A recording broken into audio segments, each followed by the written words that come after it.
Y'all didn't think I knew about that. I'm a rapper, so I know a lot of these. I grew up listening to a lot of these rappers back in the days. You know what I'm saying?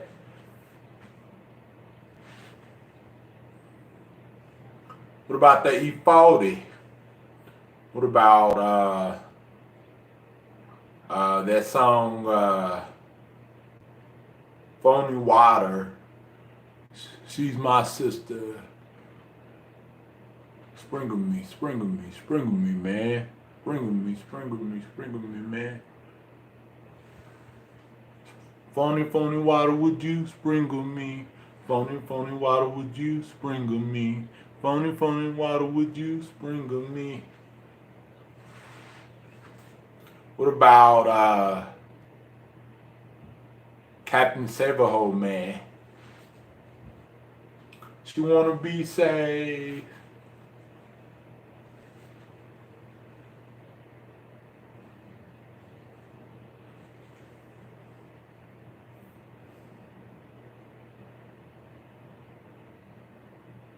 What about Selena's music?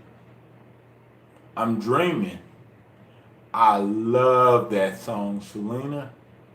I miss her. Even though I was just a teenager when she was the singer before she passed away. But I love that song with Selena, Dreaming and stuff. That was a really, really good classic. And that song was sad too. Have you ever watched the movie Selena featuring starring J-Lo, Jennifer Lopez?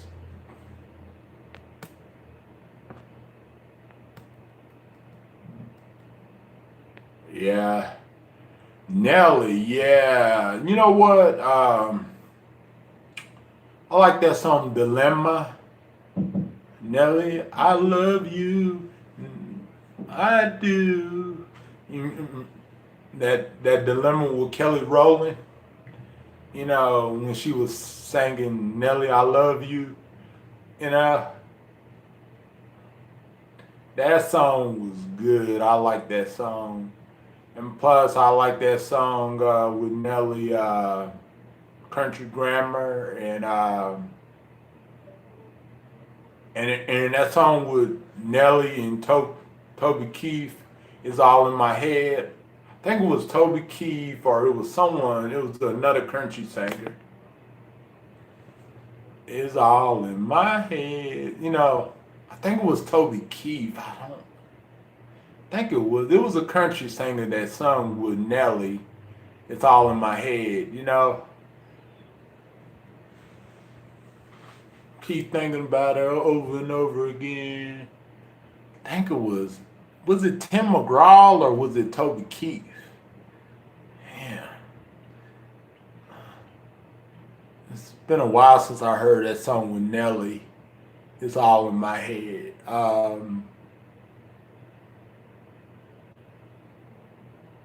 What about I Want to Be Down with Brandy?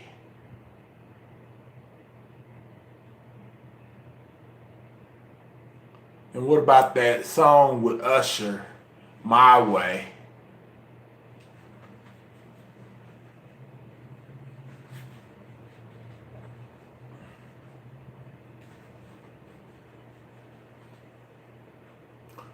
Do you like Ghostface Killer and Wu-Tang Clan?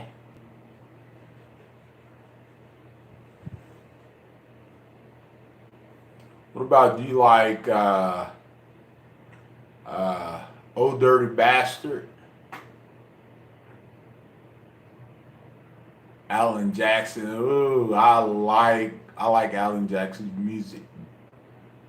I like Alan Jackson's music. Do anyone like George Strait music? Do anyone or any of y'all guys a George Strait fan? Or y'all was ever a George Strait fan? I was never a George Strait fan, but he has some really good songs.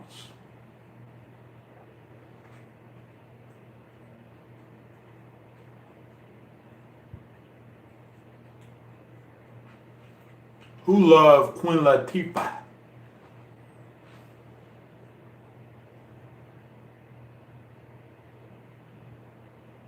Who loved Queen Latifah's music? When did he die? Butterfly, George Strait.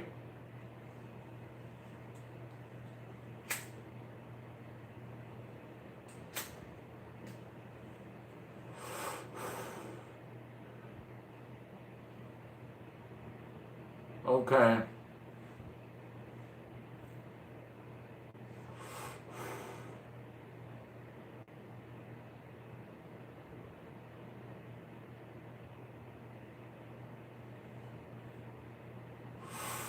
Who like, damn. I think this guy was named Shaggy. It Wasn't Me. Remember that song? It Wasn't Me. I think his name was Shaggy. You know, I think his name was Shaggy. Dang. And he sung that song, It Wasn't Me. That song is an old song.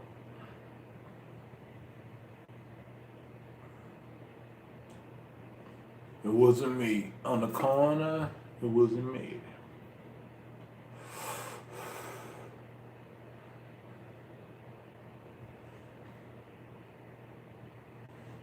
Yeah, a lot of good old songs back in the day.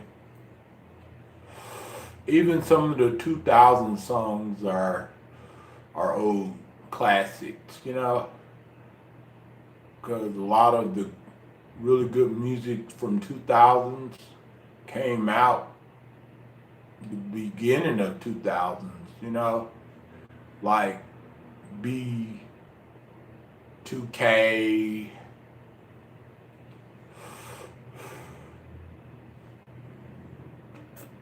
What about Gangsta's Paradise with Coolio, my cousin?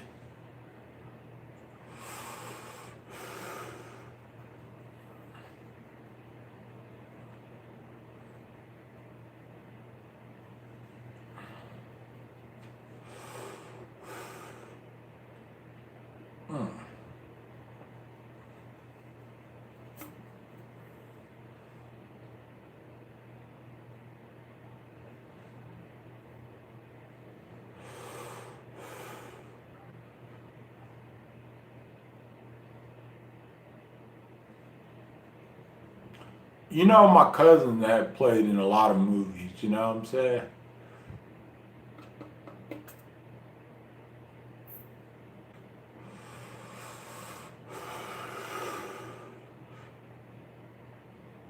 Yeah.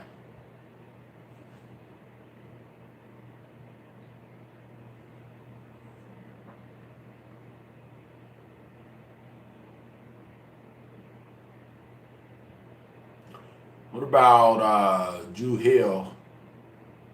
Someone sleeping in my bed, messing with my head. What about that thong song with Cisco? You know, guys, I wanted to do my hair like Cisco. What do y'all think about that? I wanted to a long time ago. Okay, that's fine. But my mom told me not to. But I really wanted to do my hair like Cisco. And like my mom said, boy, don't do that. You're gonna damage your hair.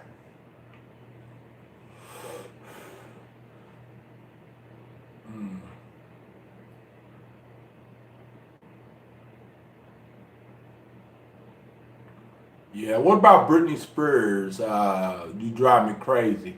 Remember I did a remix to that about a year ago? And I did a really good remix to Hit Me Baby One More Time about 18 years ago, but I lost the files. It was a really good one too. Okay, Butterfly.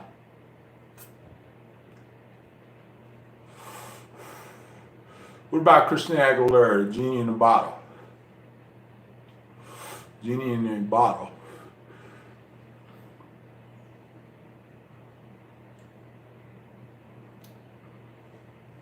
If you wanna be with me, I'm a genie in a bottle. Ooh, oh man, I'm sorry you guys. I will erase this song after it gets uploaded. But I like this song, Genie in a Bottle, Christina Aguilera. My ex-girlfriend did a cover song of it, and she did pretty good.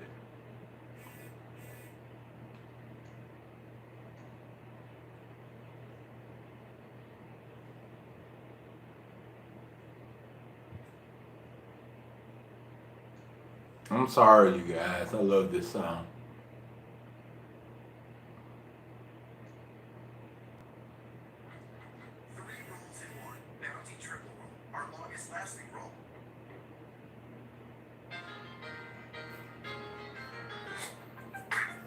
This song reminds me of back in the days whenever I was sitting in the group home, and me and my friend, Billy, used to just groove to this. And then put one to release me.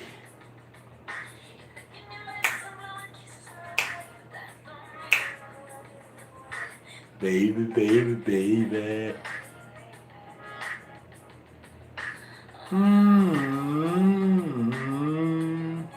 Arson, let's go. Oh, no. You wanna be with me? There's a place to be. I'm a genie in a bottle. The right way. You wanna be with me? Come true. You just.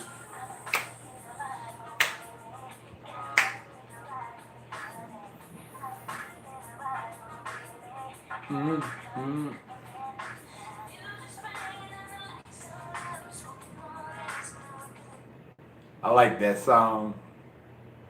Yeah.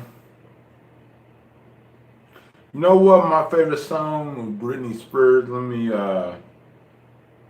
not Hit Me Baby One More Time, no. I'm gonna show y'all.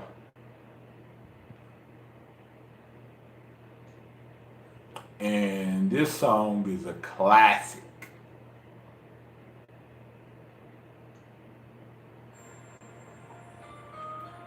Anyone can remember this song? Sometimes.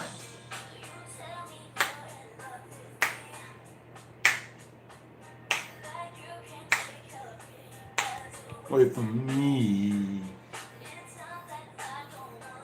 Stay.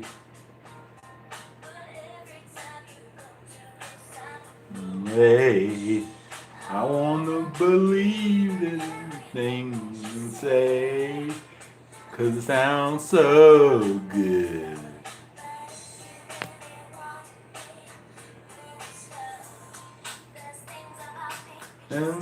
No. That's why I love it. Sounds so high. Sometimes I'm scared of you.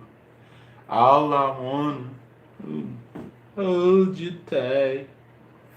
And I love that song by Britney Spears. I'm sorry, you guys. I had a jam. I can erase it later.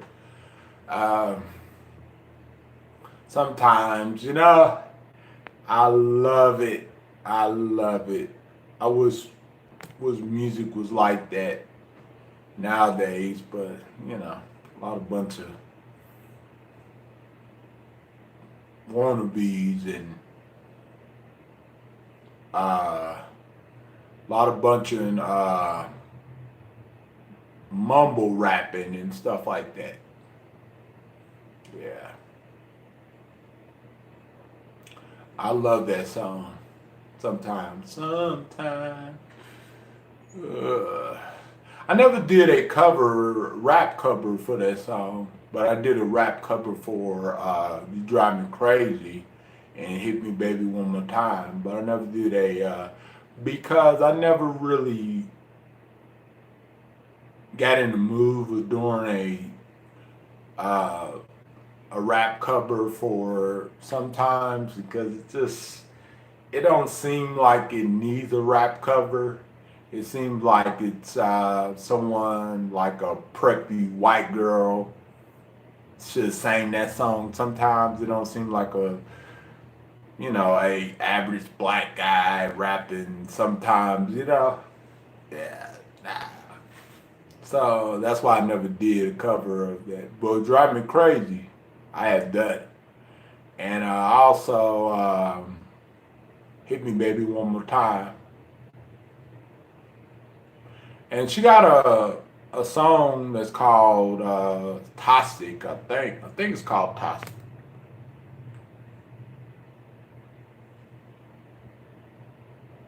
Oh, would be? Okay, I would do it. Definitely.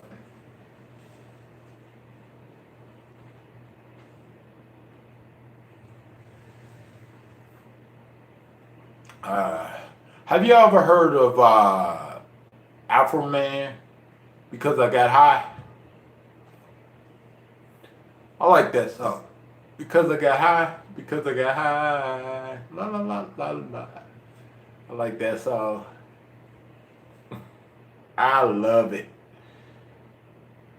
I remember when that song first came out with Afro Man, Because I Got High, and they played it on the radio like constantly, all the time. And I just be grooving to it. That was when AM radio was still around. And then back in 2009 is when AM radio went away. So now they got FM radio and digital radio and stuff like that. I remember seeing it on TV and after watching the scary movie. Those were his days. Yeah. 12 views, yep. Even if they thumbed it down 100 times, that'd be 100 views right there. So these haters are just helping me. Welcome back, nerdy. Just listening to some old music, from Britney Spears and Christina Aguilera, Genie in a Bottle, like some really, really good old school music, like classic. Not none of that 2020 stuff or none of that 2019 stuff or anything like that.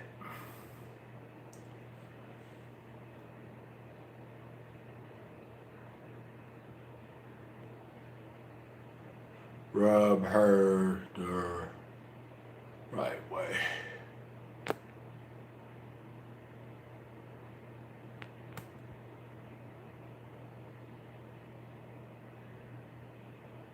Oh no, I didn't hear about that, nerdy.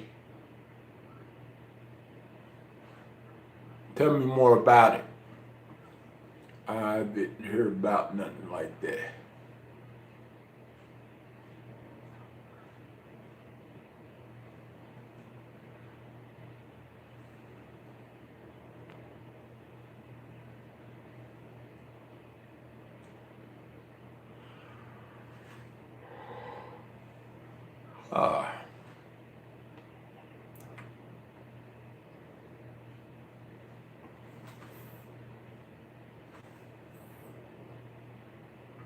That's crazy that they would shoot a little girl. You know, the police will. Man.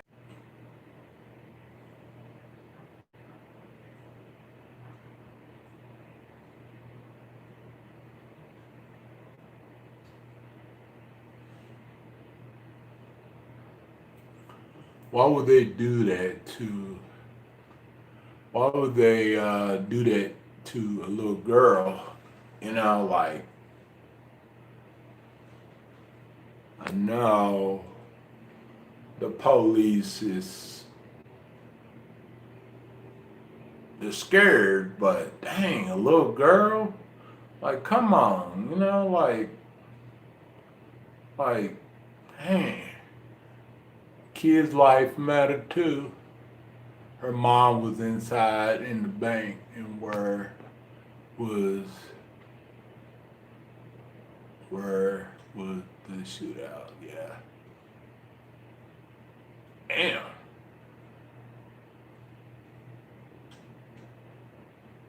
What actually happened? Like, why did they shoot her? You know, like, did they say why they shot the little girl or what? Did they, say any justification or why they shot the little girl?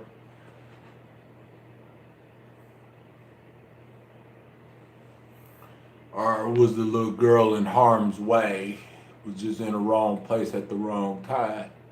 Because normally cops, if a cop shoot a little girl, it's normally it's much worse than them shooting a teenager because that's anyone's child. And what can a little girl do, that could put a cop's life in danger? Oh, because of the robbery. Okay. Well, yeah, but, they knew that she was a little girl, so that's very, very sad that the cops would do that to a little girl. Like, come on, it's the cops, should know better than that. They should be able to handle a situation like that. They shouldn't be so trigger happy. A lot of them are trigger happy. And that's just like crazy, like crazy to hear about. That bothers people's stomach, you know what I'm saying? Like a little girl, come on, cops, like even if the little girl was doing something, they can easily detain or even de-escalate a situation with a little girl, even if I know it was a robbery, but still, these cops could have prevented killing that little girl. That's all I'm saying.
you know, they could have easily prevented that, you know. And maybe the police department probably would say it was an accident, but you know, I feel like it's definitely a tragic, you know, especially with a little girl.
Because these cops didn't have to kill their little girl.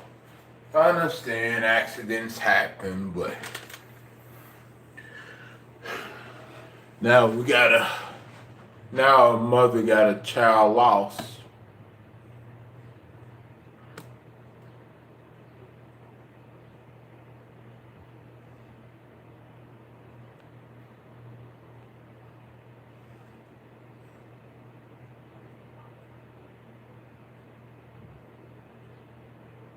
Oh, really? Oh, he had two women?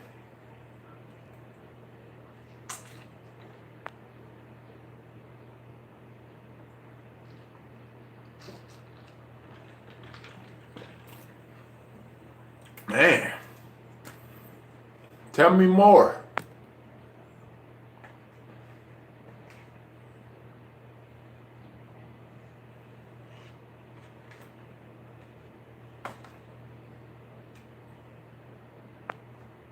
What kind of profession did George, you know, like do for a living?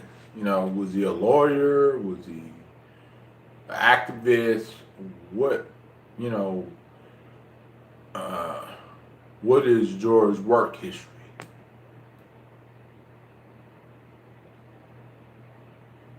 Oh, that's the names?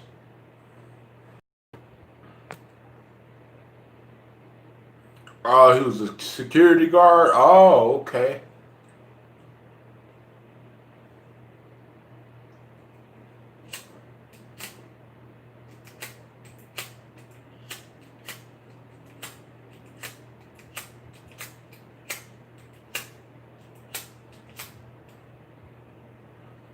So,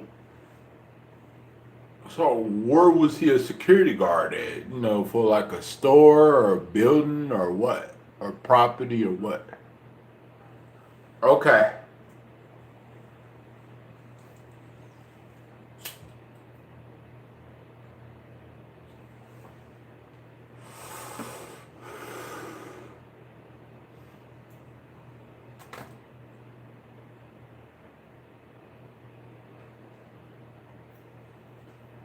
Because I want to know more about him.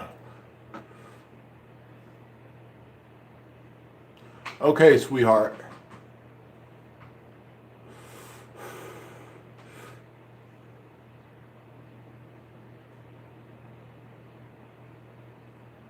Let's get those 9 thumbs up to 10.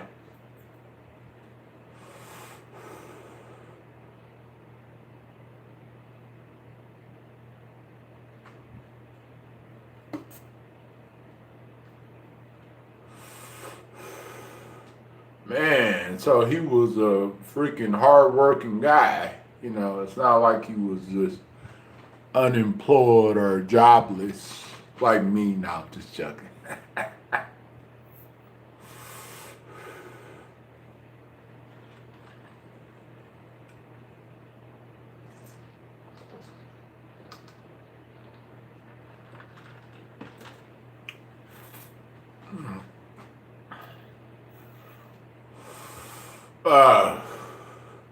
Yeah, is he from Minneapolis or? Okay, let me put on my headphones. Let me listen to this.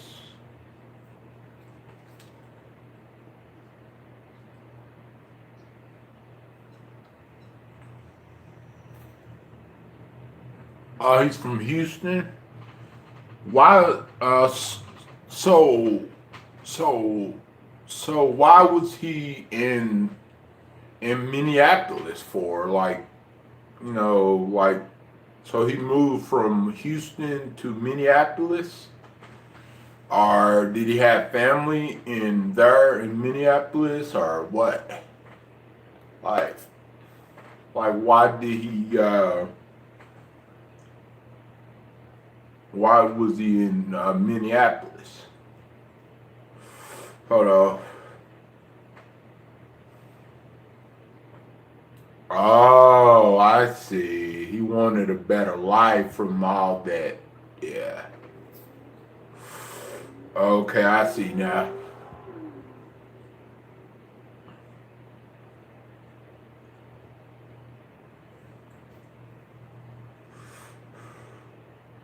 I gotta go to the link.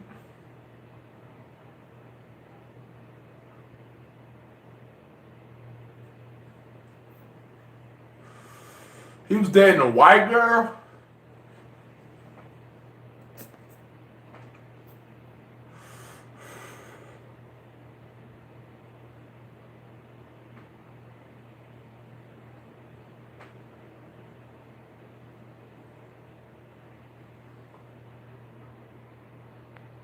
George Floyd. Oh, really?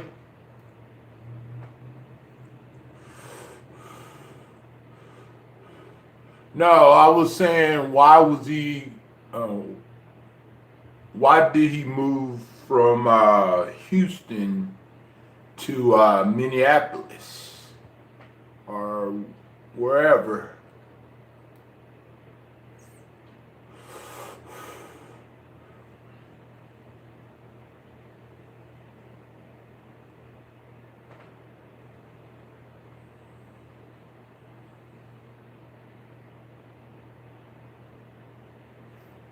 Dang. You know what? They have nothing but good stuff to say about him. They say nothing but good stuff, you know, to say about him.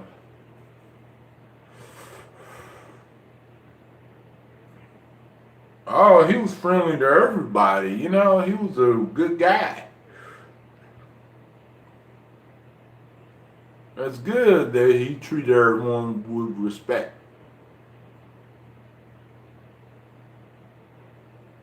Oh, I'm sorry, Courtney.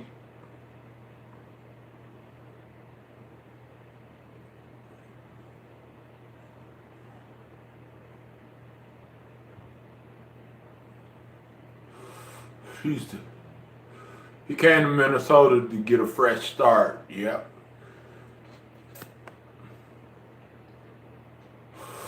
But I know that he wanted to get a fresh life in Minnesota, but like, why did he pick Minnesota?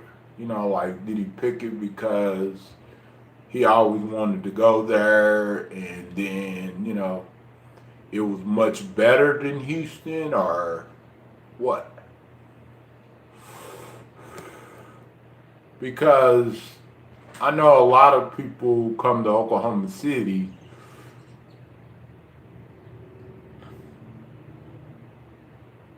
yeah, you know, just to live and just live a good life too. Like, I just can't bottle with this. How can a man like George Floyd, uh, you know, get in a situation where he's killed by the police?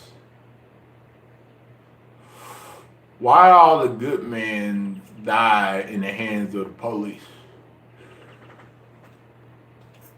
That's what I don't really understand.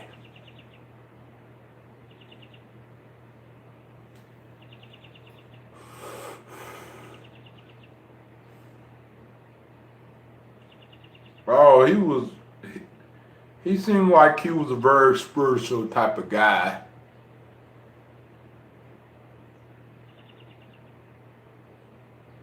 His mother passed away about a year ago. Oh man. My condolences goes out to his mom too, you know. First his mom, then him. And man, he had some of a life like, oh no, I didn't hear about that. I don't think I heard about that Central Park. Oh yeah, yeah, because I did a story on that. Hold on. Let me play it to refresh my memory. I think I did a commentary story on that a long time ago.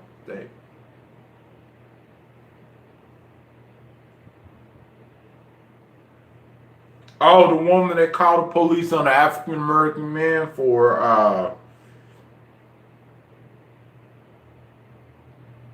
oh, recently.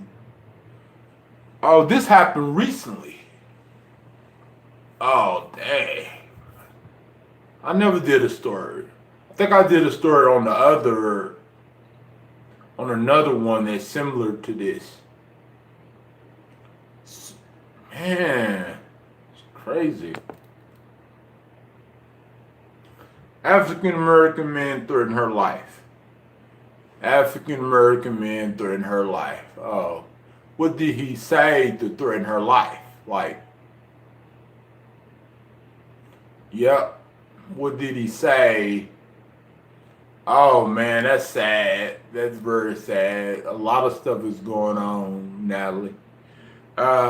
What did this African American man allegedly say to threaten her life? Did he say he was gonna hurt her or shoot her or what? You know, like, she didn't even say like, okay, she lied. I think that she should have been charged with lying to the police and making a false 911 call.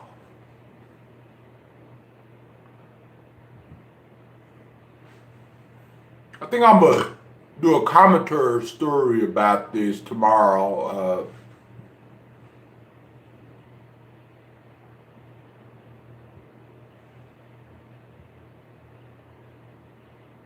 Oh, they fired her. Her employer fired her because she's racist. She's a liar and a racist.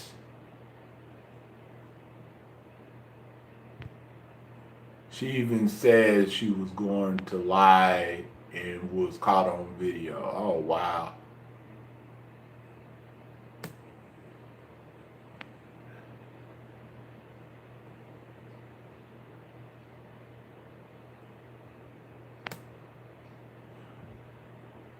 Oh, wow. Well, I'm glad her employer fired her and stuff like that, you know, because, you know, what you do on social media can really affect your job, you know, especially when you're working for a company like she was working for, you know, like, and she lied, you know, she's a liar.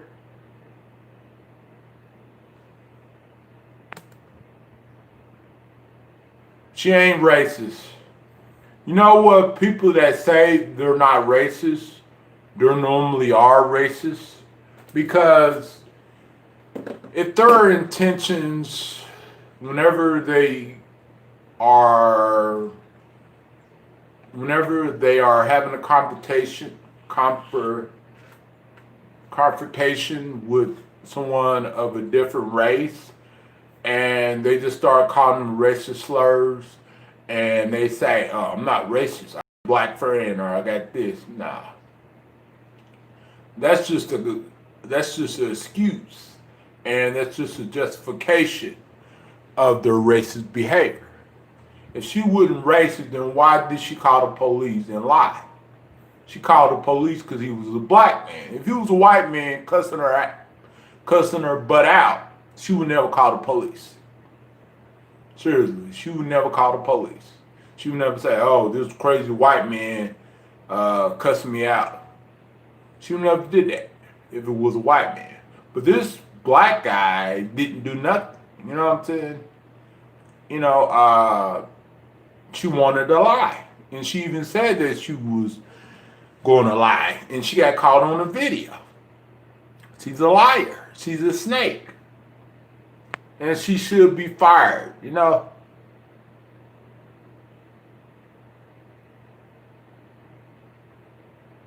So how in the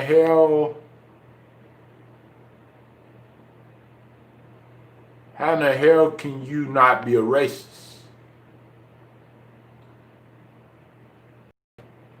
I'll call it a snitch, yeah. You know, how in the hell can you not be a bigot when you are acting like a bigot? You are displaying a racist behavior. You know, it is what it is. You know what I'm saying? She is definitely a KKK type of attitude woman. You know what I'm saying? She's a KKK Karen. And that's what she is. She is a KKK. And she's a big fat liar.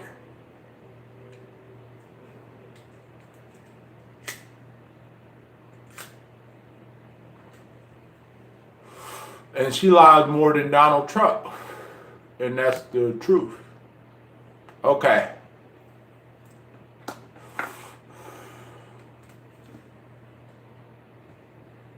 Oh, she was? What the heck? And she calling the cops on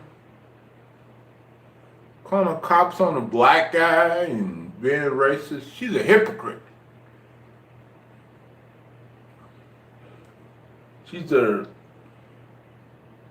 She's a hypocrite.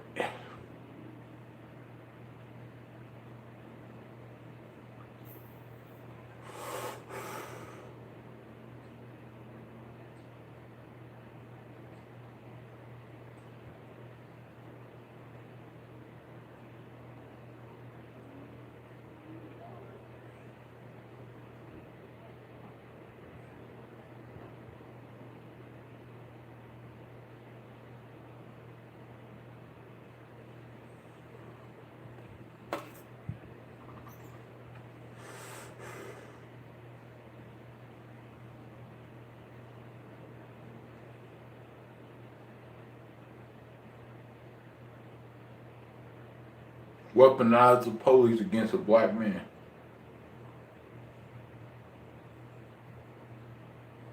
She got a dog in her hand. She's not even worried about her dog. She's just like freaking. Look at her dog, you know? Like, Dog is probably begging for mercy, like, what this bitch talking about? I don't blame that dog. It's sad the dog got an owner like that.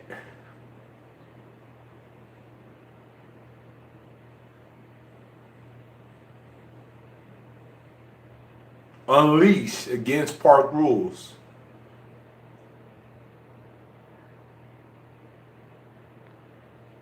Yeah, because you gotta be a moderator just to post a link here.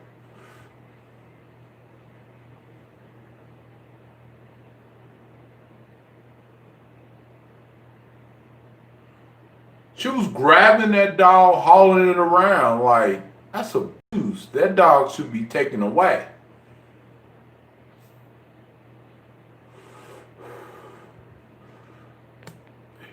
Wow. Like, Jesus Christ.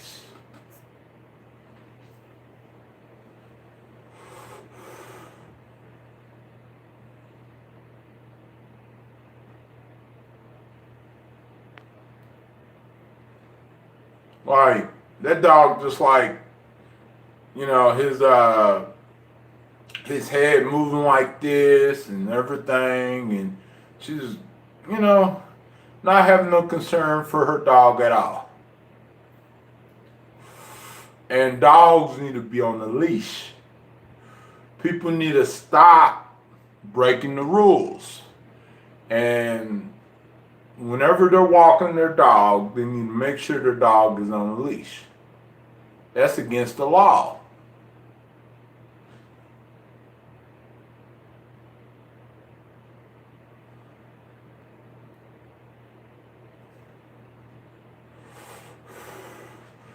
Damn, what is wrong with this woman? Like, that dog needs to be with me, because I would take care of that dog. Seriously, I'm being serious, no joke. Or it needs to be with someone else that will treat that dog right. Some people don't deserve animals at all. Some people don't deserve to be dog owners. And that's the truth. You know what I'm saying? I'm not trying to sound like a broken record or nothing like that. But that's the truth. They just don't need dogs. They don't need animals at all. They don't even need children. Because imagine how they're treating their children. If they're going to treat a dog like that, then they would definitely treat their children like that. I don't deserve life, laugh out loud, because I try to play with my dogs. Oh, wow. Well, playing with your dog is one thing, but abusing your dog is another. Okay. All right. Have a good night.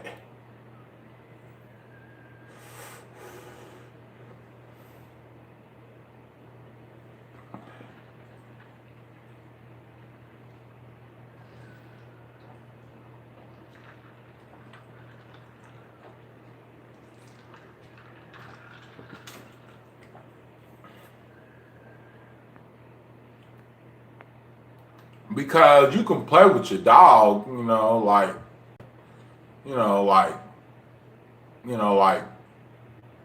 the fish, have them fetch some or something like that. Have them running around and stuff. It's good exercise for the dog. But this woman was actually had the dog by a collar, and just like the dog was just moving like this, like the heck, that just looking at that really upset me. That upset me. Even though that I'm not a dog owner anymore, I used to be, and I know how to treat animals right, and I know the proper way to talk to animals, because I used to have a dog, and I used to have a cat too as well. But even though I don't own an animal anymore, it still makes me upset. Yeah, I hope so too, Jim. Jen, I mean, sorry about that.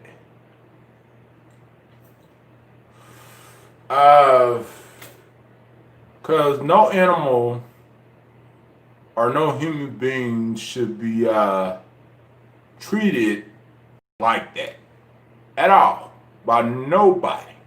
Cause that dog did not deserve to be handled like that. And she should have had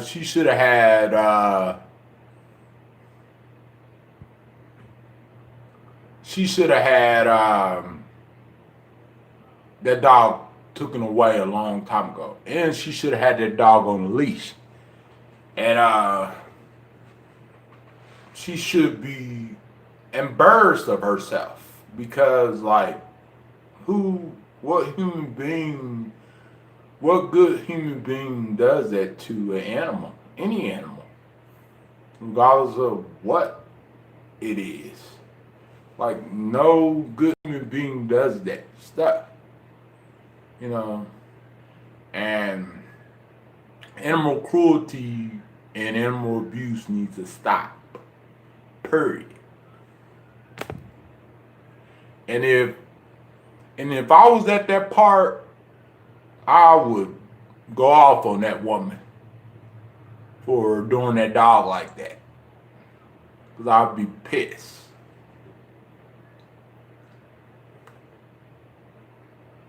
And then I would say, officer, look the way that she's treating her dog. She's abusing her animal.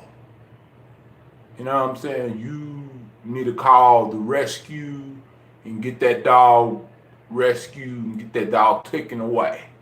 Because that woman does not deserve anybody.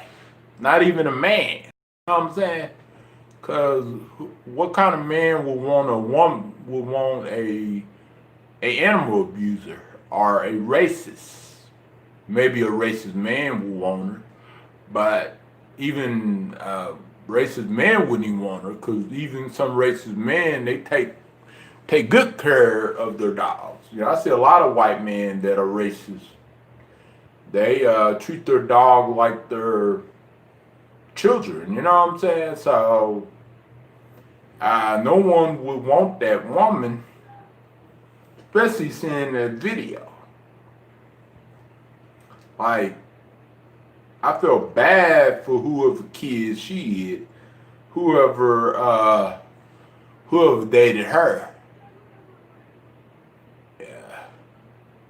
I feel bad for whoever dated this woman. Yeah, it is. You know, who in the hell would date this woman? You know what I'm saying? Not even freaking a redneck would date her. He would have to be a freaking lunatic to date her.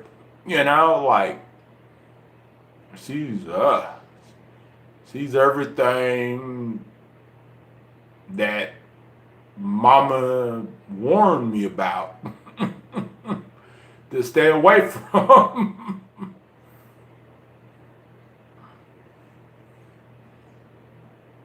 Like, literally, like, man, an animal abuser, like,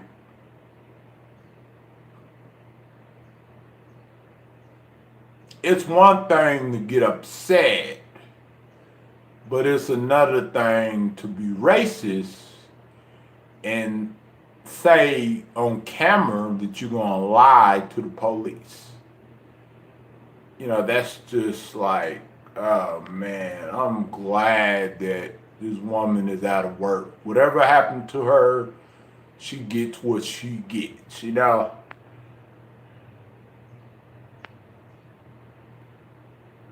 You know, and I don't really wish bad on no one, but this woman is She's a bad girl. She is a bad girl.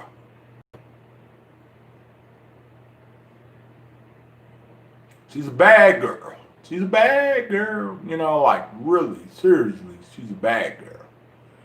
And I know that she's not a girl, but I call her girl because she's like, she don't even seem like a woman.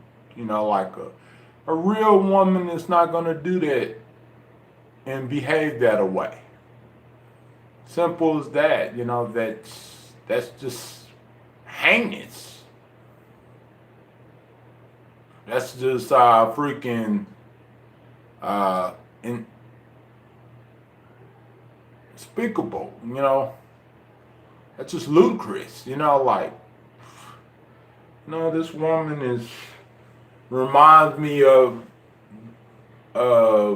my old neighbors back in the days when I was little, how they used to treat their dogs and how they used to be all racist towards us. Because whenever they get mad at us, they call us the N-word. And then they almost ran me over with their car. Then my mom came outside and cussed them out.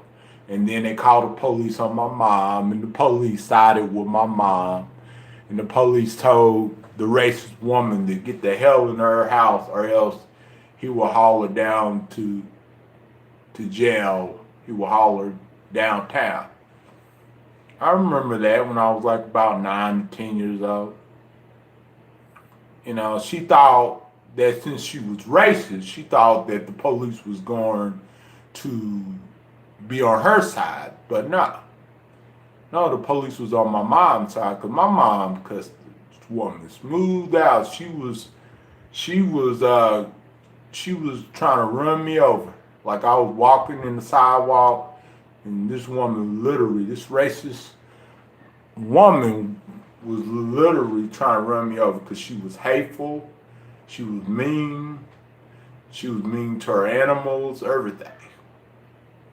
And so I have lived around people like that. You know, trust me. I don't know if some of y'all guys have known anyone that was like that or that experienced that, but I have experienced that in my life when I was little.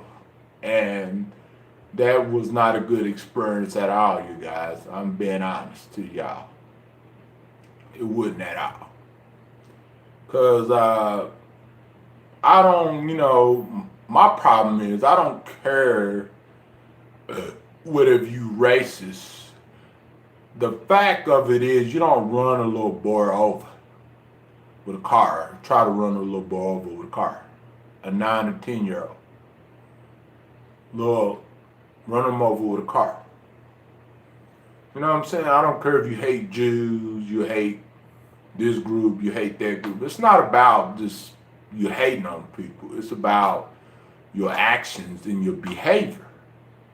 You know what I'm saying? That lead up to it all. You know what I'm saying?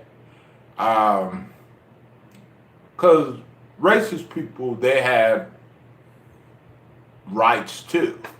But even though I can't stand racism and I can't stand racist people, even black racist people, even people that are black that are racist, I can't stand them neither. But the black racist people didn't try to run me over. You know, it was a Caucasian woman that was racist try to run me over with a car. You know what I'm saying? And then she gonna laugh about it. My mom came outside and cussed her smooth out. And my mom had every right to. You know what I'm saying? You ain't gonna run my son over and me not go off on you. No, I don't blame my mom at all for doing that. Because this next door neighbor was freaking. She was ignorant. You know, she was stupid. you know, and she had dogs and stuff like that, and she was mean to her dogs, and you know, like she was very mean. She was beating her dogs and all the other stuff, and I'm surprised that the cops handled it very well whenever they came out there. And she was the one, keep in mind, she was the one that called the police. But when the police talked to my mom, then the police say, like, you don't run a little kid over, a little boy over like that. You know, and she's like, oh, she cussed me out. Police said, I don't care if she cussed you out. She had every right to be mad at you because you was trying to run her little boy over.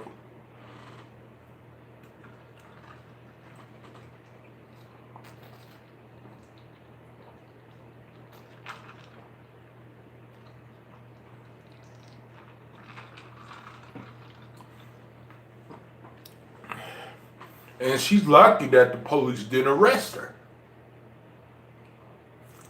But police tell her, get the hell in your house right now before I place you on arrest.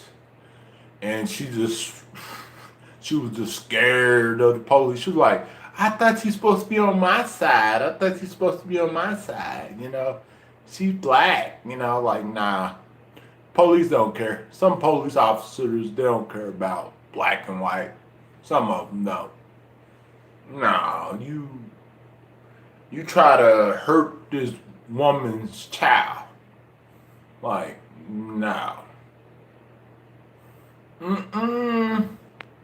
Not this time. Just because you got that white privilege doesn't mean nothing. Doesn't mean nothing. It doesn't mean nothing. I done seen police yank white women up and put them in the back of the police car and haul them to jail before.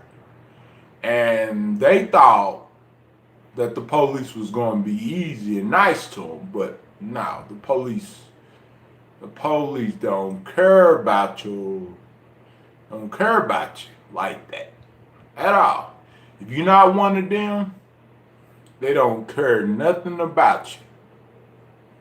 If you're not a police officer like them, they can care less. You know? So yeah, it's crazy, you guys. It's crazy.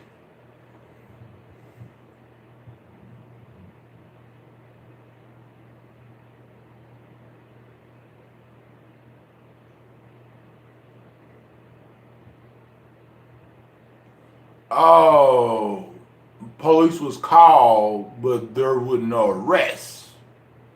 I wonder why. Why this woman, racist woman, didn't get arrested. And especially for abusing her animal. Well, why did she wouldn't arrest? I wonder why.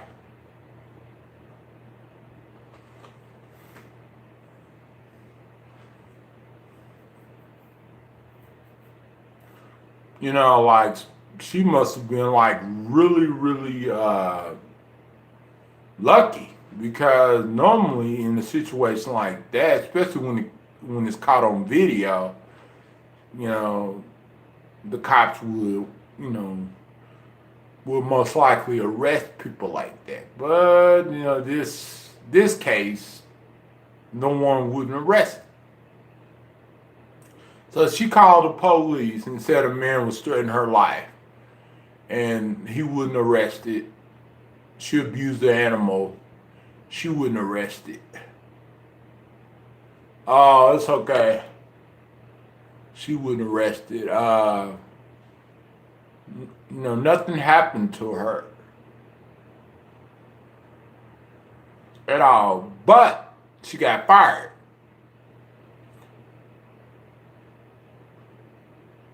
Amy Cooper. Karen, look up Central Park Karen. Karen. Look up Central Park Karen.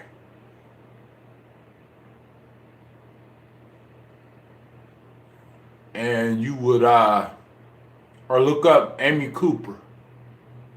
And you would know who we talking about. It was a woman in a park. This black man was in a park too. And she didn't have no leash or whatever. And he confronted her. And then she started like yelling racial slurs. And she had her dog by the collar. And the dog was moving like this. And she abused her animal. But she was not arrested for abusing her animal. You know, I get it that she won't be arrested for lying to the police. You know, I get that. But she should have been arrested for abusing her animal. The worst thing that happened to her butterfly is she got fired from her job. That's the worst thing that she got. You know?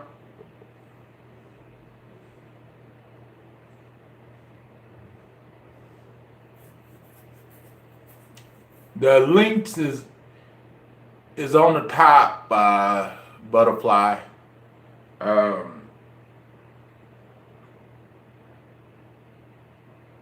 Yeah, so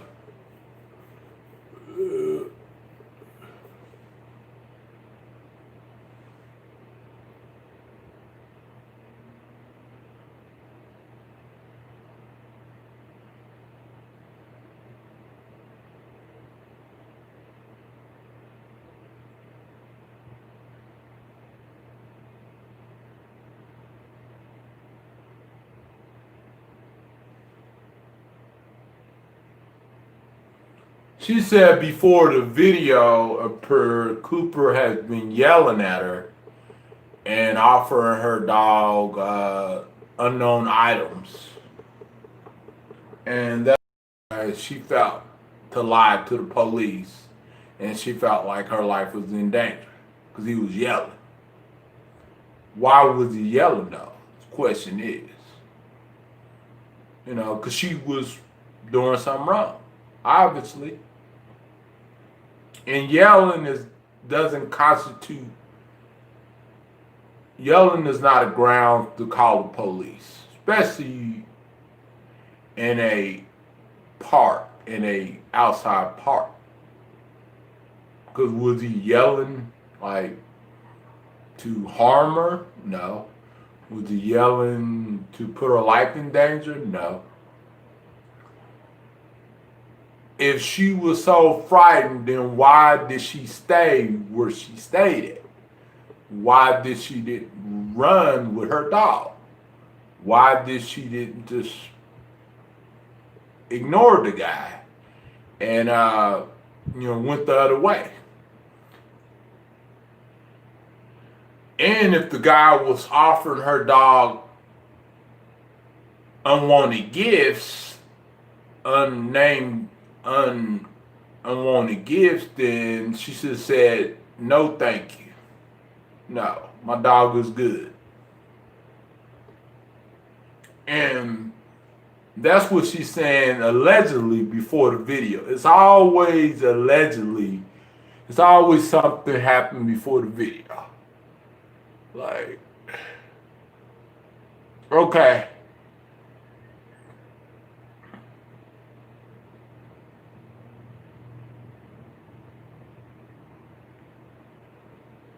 Okay. Alrighty. Like, literally, like, this woman is insane. And really, you can clearly see in the video that she's insane. And even if something were to happen before the video, I believe this man. Because the way this woman was acting in the video, and she said that she was going to lie and stuff. that should ring a bell and tell you that this woman was in a totally wrong. Thanks, Natalie. Have a good meal. Natalie, I'm having pork chops tonight, Natalie.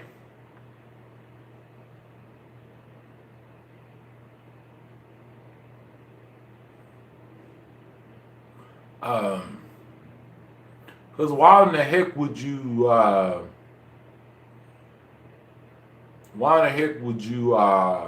just, like, say your life is in danger just because someone yelling at you? Someone yell at you. One time, whenever I was walking down the street, someone was yelling at me. But I'm not going to call the police. Oh, my life is in danger. This person's yelling at me. Like, cops shouldn't come out for that. Like, come on,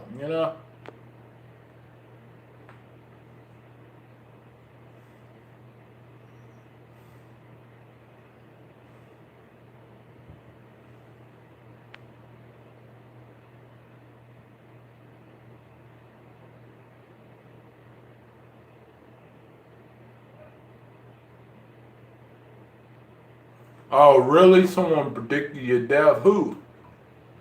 Who predicted your death, nerdy?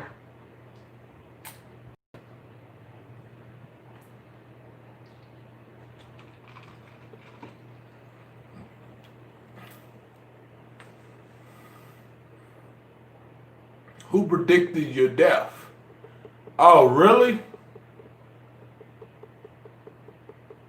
In comments or live chat? Right on YouTube?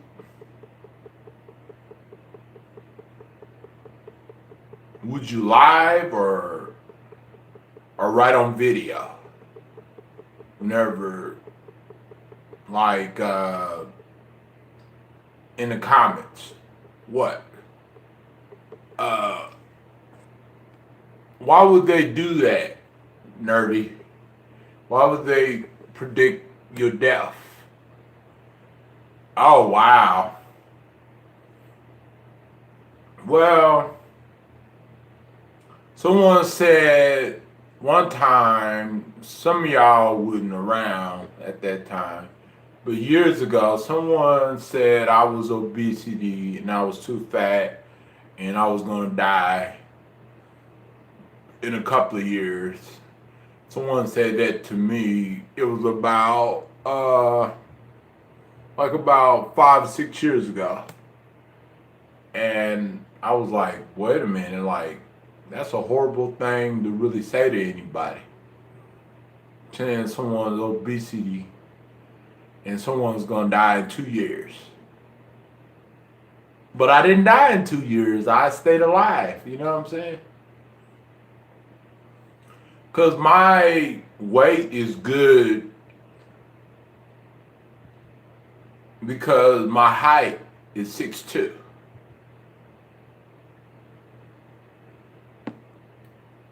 So, yeah. Oh, wow. Oh, man. And, like, literally, these people, they would never... Some of these people, trust me, brother, man, some of these people would never say that in real life.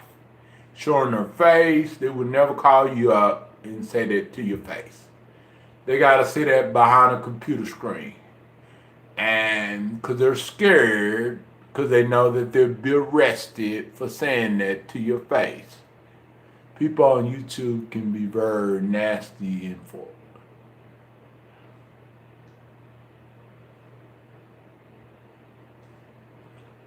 Yeah, but these people are just stupid haters. They're just,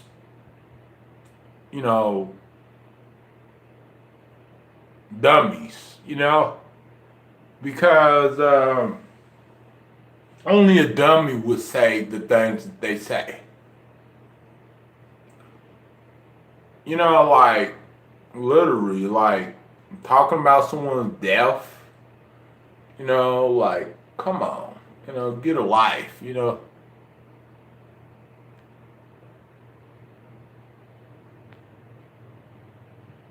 Yeah, well, to be honest with you, in 2015, I didn't really experience that on YouTube neither. I think, wait a minute, I experienced some of it, but not like the way it is now. Because when I started YouTube, as some of y'all might know, I started in the early stages of YouTube. I started when YouTube was small and YouTube was picking up to be big, to be the next big thing. You know what I'm saying? And so when I started YouTube, YouTube didn't have all of these features and all that other stuff. I started, exactly. I started YouTube whenever you couldn't even make money on YouTube. Only celebrities could make money on YouTube. And that was a long time ago. And then when a lot of smaller content creators started being able, because not long ago, when YouTube started their YouTube Partner Program back in 2011 or 12, they made it where everyone could be monetized as long as they had 100 subscribers, in which I was monetized back in the days on a lot of my channels.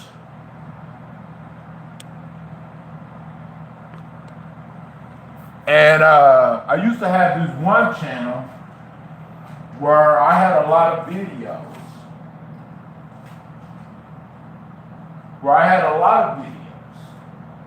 I had over 5,000 videos. And the reason why I had 5,000 videos, because I used to do a lot of family videos. I used to do a lot of,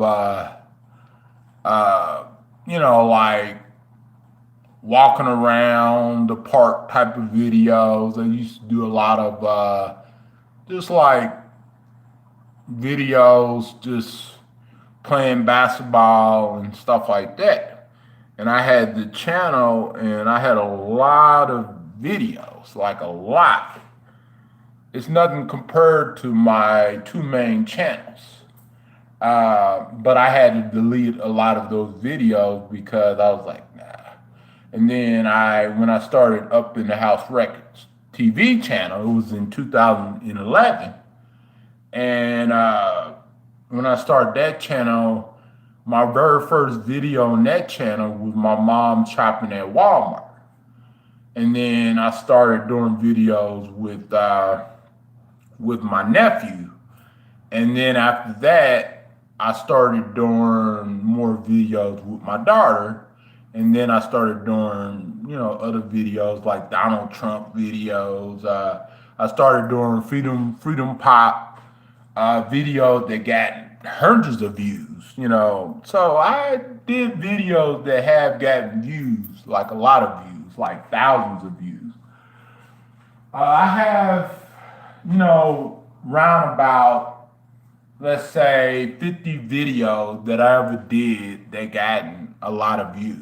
50 different videos. Probably more than that, but I have multiple channels. So most of my channels, they have videos that it went slightly viral. And they didn't got a lot of views. Some of those videos got taken down because of false copyright. But some of those videos are still up, like my Notorious Byron channel. Before I changed the name from Young Byron Bits to Notorious Byron, I had a video that I did an app review on, And within 2 weeks, the video gotten 800 views. And then every week, the video would get 100 views, 100 views, 100 views.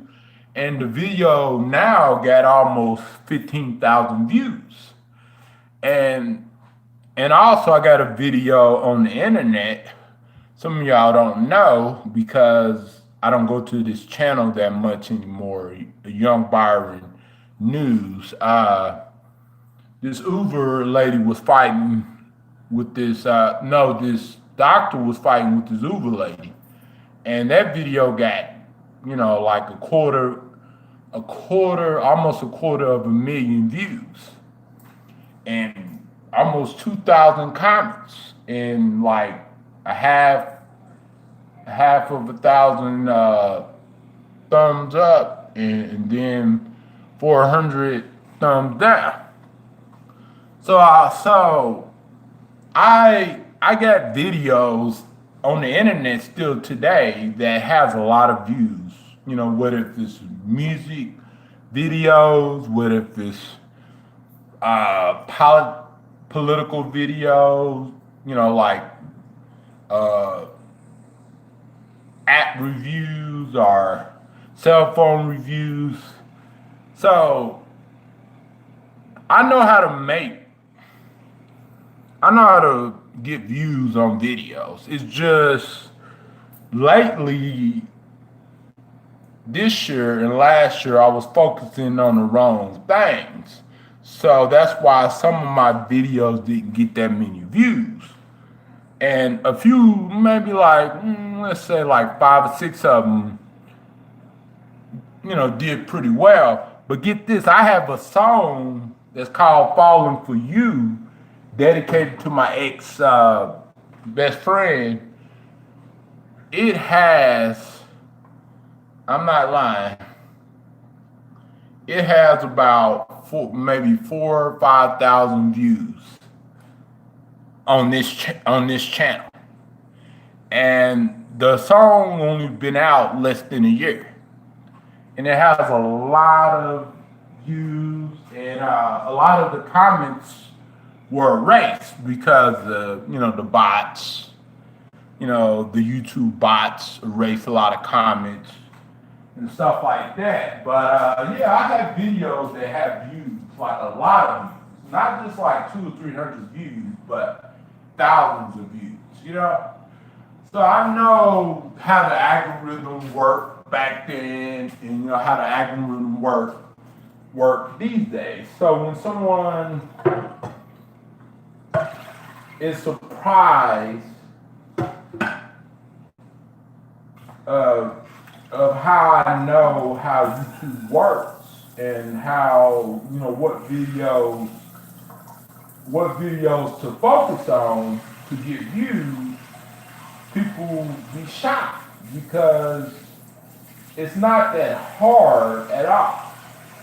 What you gotta understand is, it's not whether you have a good title always. It's just something in a video is catchy. Something in a video sparks someone's attention.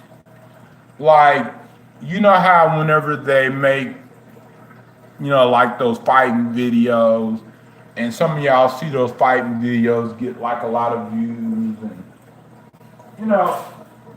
and sometimes it kind of makes you wonder why do violence get a lot of views? Because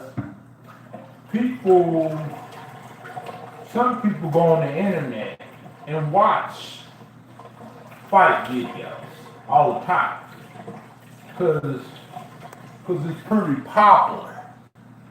And that's the reason why those videos get more hits than talking about the sunshine or talking about freaking a random person.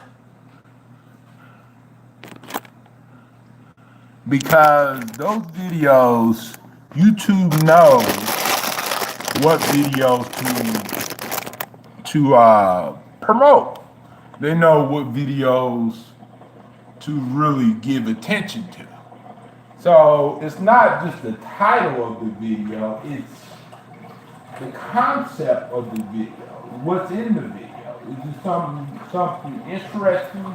Is it something to watch? Is it something to look at? And sometimes other types of videos, some videos just get lucky. Like, I made a video because I was trying to figure out how to open for 1,000 views, and it's still getting views. You know what I'm saying? It's growing slowly, but it's still getting views very slowly. So I'm like, how did I do that? How was I able to get that many views? Because it's not just the title of the video. It's in which, don't get me wrong, the title of the video is important. You know, we all know that. But also it's the context of the content. It's the context of the video. What's in the video? Is it watchable? Is it viewable? Is it shareable? And I think some videos I have watched, you know, I was very, very surprised about it getting that many views, because I watch a few videos online that I didn't even think that would get views, you know what I'm saying? But it got views, like a lot, you know? And I didn't really think that people would pay attention to those videos, but it did. So not all the time, just because the video is crappy or horrible, it doesn't mean that it won't get views. Or just because you got a better camera, it doesn't mean the video will get views. You can have a horrible camera and do a video, and the video takes off. And keep in mind, a lot of YouTubers, a lot of big YouTubers, back in the days, they had poor quality videos that they did, and somehow someone liked the video, and they something in the video made them pay attention to it. And so once people are commenting on the video gets recommended, it gets promoted through the algorithm. And so that's the reason why some crappy videos get a lot of views.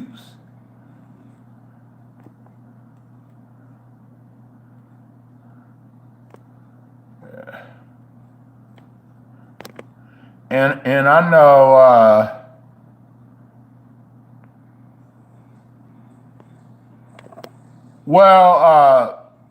the thing about copyright claims, it's a way around that. You have to, when you are using music, make sure you don't use the whole song. And it depends on what kind of music you are using. Any music that has a content ID on it is most likely is going to get a copyright claim. And any music that you are playing in the background and the video gets a lot of views, it most likely is going to reach some attention to the copyright owner. And that's what happened to me in a few videos that were under fair use, that were fair use videos. And I didn't try to fight it because I don't have the money to go to court. And I don't want to waste no time. So what I did is I say, I'm not going to use that content because so I can avoid copyright claims. And keep in mind, copyright claims is not copyright strikes. people think just because they send you an email, an automatic email saying that you're using a copyright, it's not a strike, it's a claim. That means that copyright owner has a content ID. Cause I know about this because I put content ID to some of my songs. And some of my songs have been claimed, pretty much, as copyright. And I appealed it and won. And won the appeal because it was my songs. So, and plus, keep in mind, just because I use other beats doesn't mean that I'm not licensing, I'm not getting the songs, I'm not using licensed songs, beats for the songs. Because most of the time, I always pretty much use beats that I buy license to. And I got thousands of beats that I have license to. And you could buy license to beats and use them.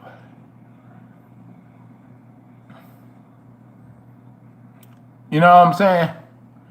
It's just, you just cannot just like, okay, let's say a free beat, download a free beat and use it and own it as your own. You cannot do that. I know how this whole thing works, because, I'm a music label. And I've been ever since 2009. So I have managed artists that have original music that have made revenue on it. So I know how this copyright thing work on YouTube. And I know if you go to a beat and you listen to it on your video, make sure you read the description before you listen to a free beat. And I learned that lesson the hard way a long time ago. Make sure you don't claim that beat to be yours. Make sure you put it in the description that you don't own that beat. And you just using it for, entertainment purposes or, just commentary purposes or something like that.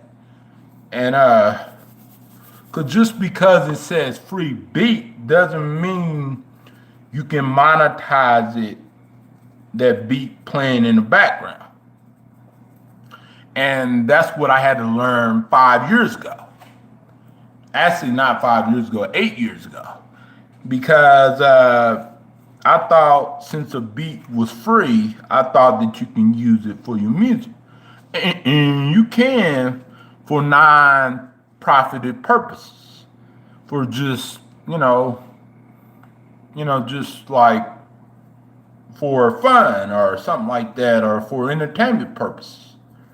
But you got to put that disclaimer in there. And you got to put a link where you got that beat at.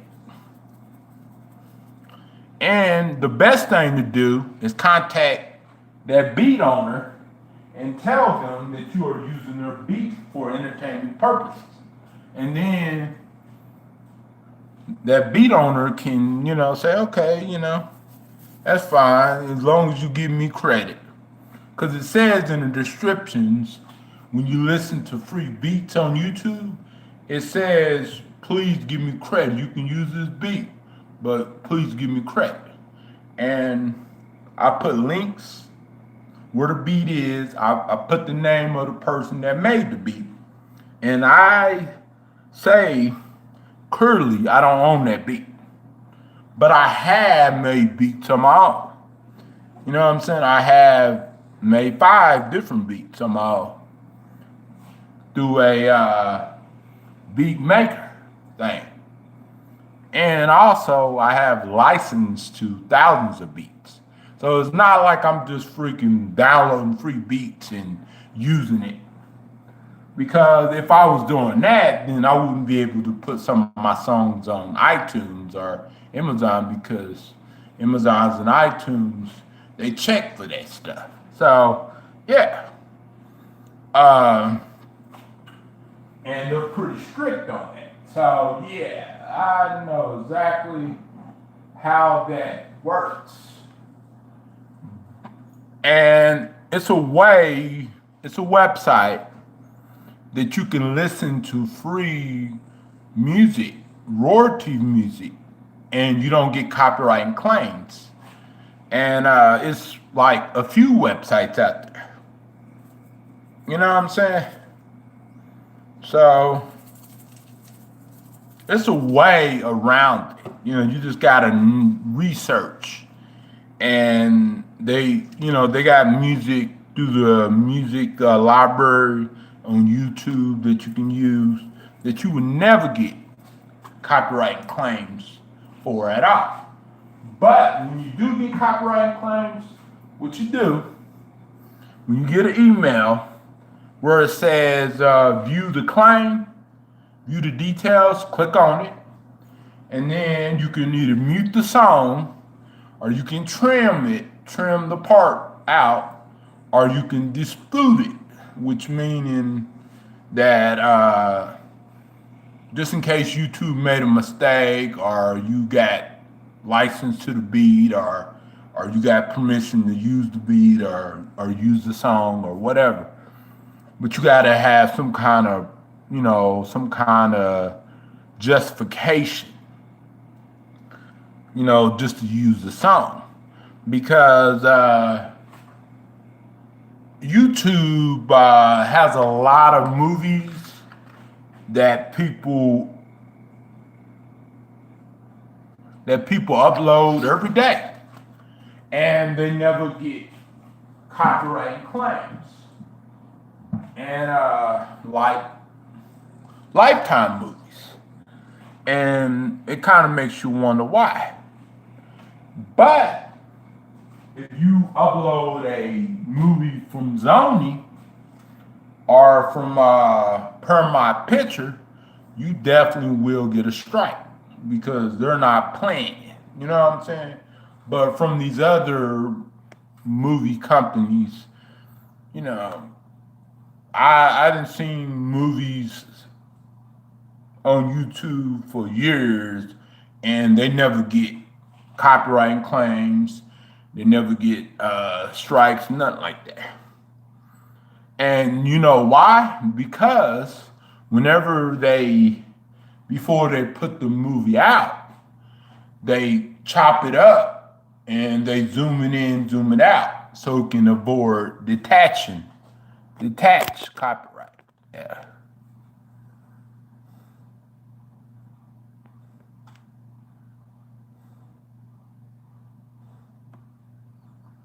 And that's the reason why they're able to put movies on YouTube without permission or without owning the rights of that movie.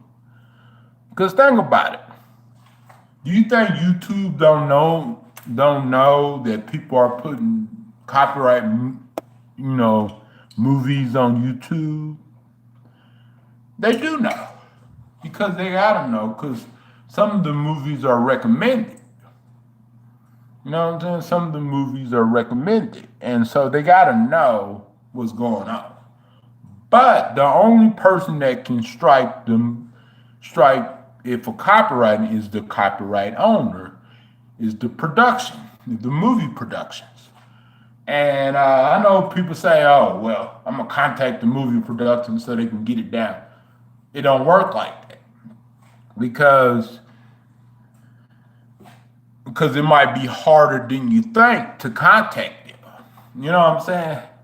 Especially during quarantine, especially during this CV thing. So just because you say, "Oh, well, I'm gonna contact them so I can get this person to strike," it doesn't work like that at all. Because if it did, then a lot of these movies would be taken off. And some of these, don't get me wrong, some of these movies are really good movies. And they're copyrighted movies. But some of y'all guys be watching the movies too. I know that y'all do. Y'all be looking it up and watching it. And me too, I'll be watching it too. And stuff like that. I'm not gonna lie.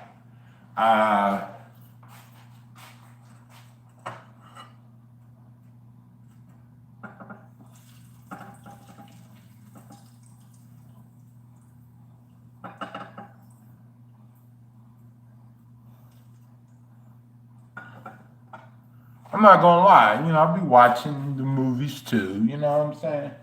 Like, they're really good movies. But I'm not the type of person that's gonna contact the freaking movie production just to get the movie down.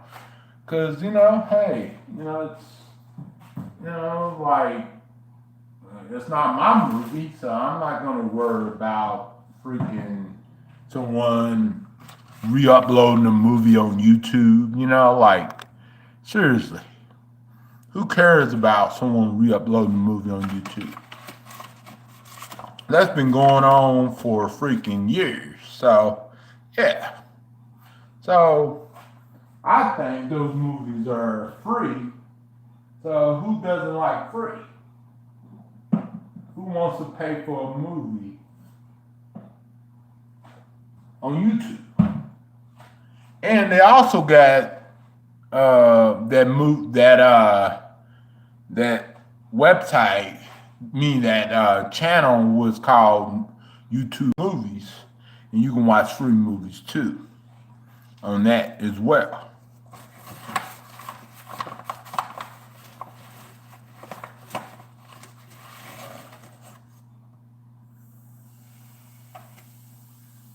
So they got ways that you can watch movies. They got ways that you can play certain music on.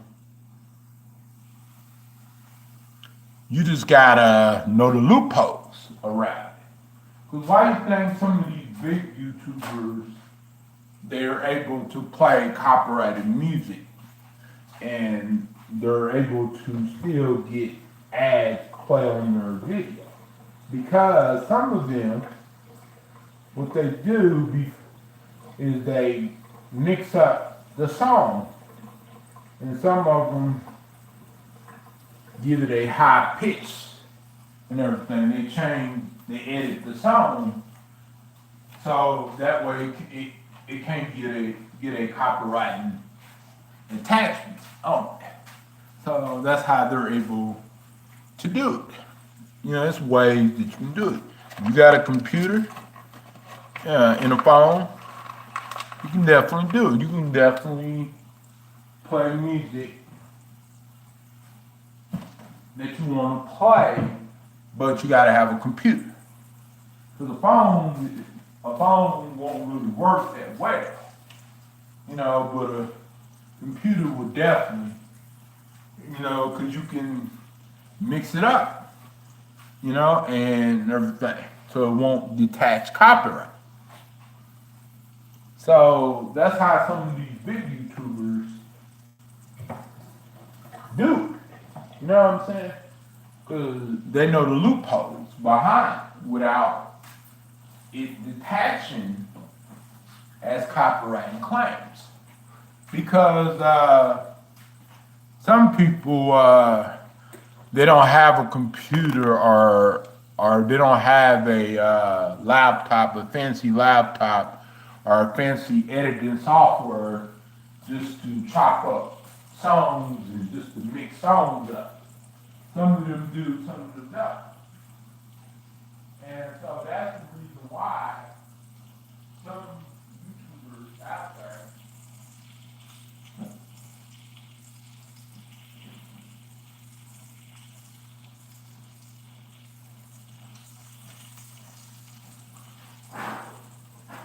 some YouTubers out there don't know how copyrighted claims work and how to avoid copyright claims because they don't know the loopholes behind it and they don't know how to the song up and everything. All they know is playing the song, maybe chopping it, trimming it, which trimming it is not hard at all. But remember, when you play the song more than 5 minutes, it's going to automatically give you a copyright claim. Less than 5 minutes, some songs you may get lucky and not get a copyright claim. Or you might get a copyright claim later. It all depends. You know what I'm saying? So, yeah, it all depends because YouTube's copywriting algorithm, copywriting bots are much better than what they were 5 years ago. Because 5 years ago, you can play 15 to 30 seconds of the song and be fine. So you can walk in a bar and play 15 seconds of the song and then pause it, and then play another one, and then pause it and stuff. You could do that. But nowadays, YouTube's copywriting system is much proactive and is much harder to really get past. You know what I'm saying? To bypass. Because copyright, you know, is copyright infringement is not something new at all. Some artists out there have copyright infringement, other artists. Some original artists have copyright infringement, some artists. So yeah, it's been a thing ever since the 80s. In the 70s, the only difference is now you got YouTube copyright infringements. And that happens every day. With audio voice, you can even copyright strike someone playing your audio. But if the audio is not under fair use, then you can give them a strike. But if it is under fair use, you can't do nothing about them using your audio or playing your audio for 30 seconds to a minute and then giving a commentary. It's called fair use. And that's what it's called. And a lot of sites got that, even Facebook. So a lot of people are protected under fair use. And that's why some videos, you see some people playing certain clips in small boxes because you cannot copyright someone for just playing your video in small boxes. But if someone playing your videos in a full box, then yes, you can copyright. You know, because they supposed to, whenever they play your video, they're supposed to edit it and chop the video up, chop the picture up and everything, and they're supposed to do some productions and instead of just like using your original content. Oh, thank you. Appreciate you, Michael. And so that's how some YouTubers get caught in the game because some of them, they use the full video, the full picture of the video, instead of them like chopping it and making it small, they use the full picture of the video. And that's why a lot of YouTubers, they get copyright strikes. Because some of some of them don't understand how the copyright thing works.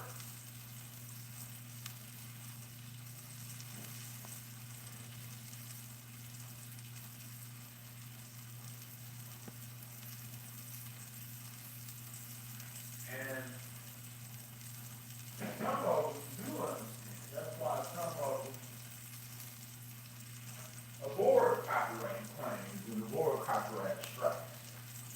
You know what I'm saying? Because you see a lot of big YouTubers playing like cartoon videos, reacting to cartoon videos and stuff, because they know loopholes behind it to avoid copyright strikes and claims. And the loophole is very easy. All you have to do is know one thing. Understand fair use and understand what is the best time to skip the video, what is the best time to react on the video, and how long you should play the video. You know what I'm saying? And that's what some of us YouTubers don't understand, but me, I fully understand. You know what I'm saying? It's just, I just had old videos that I made a Google on and everything, and it's and a lot of them was false claims because I made a Google on the editing part.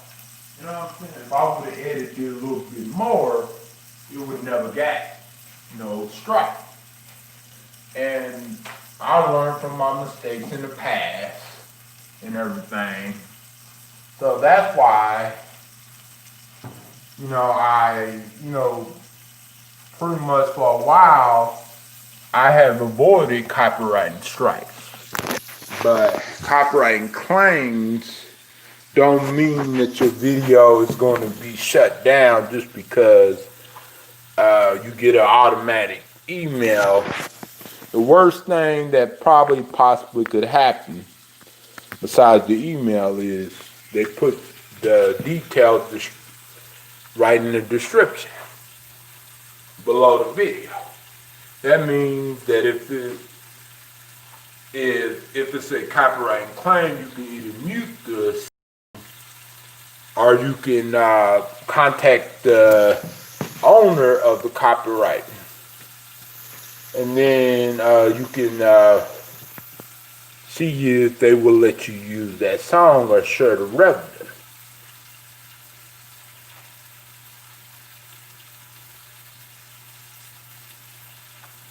So yeah, it's the copyright system is very, very difficult,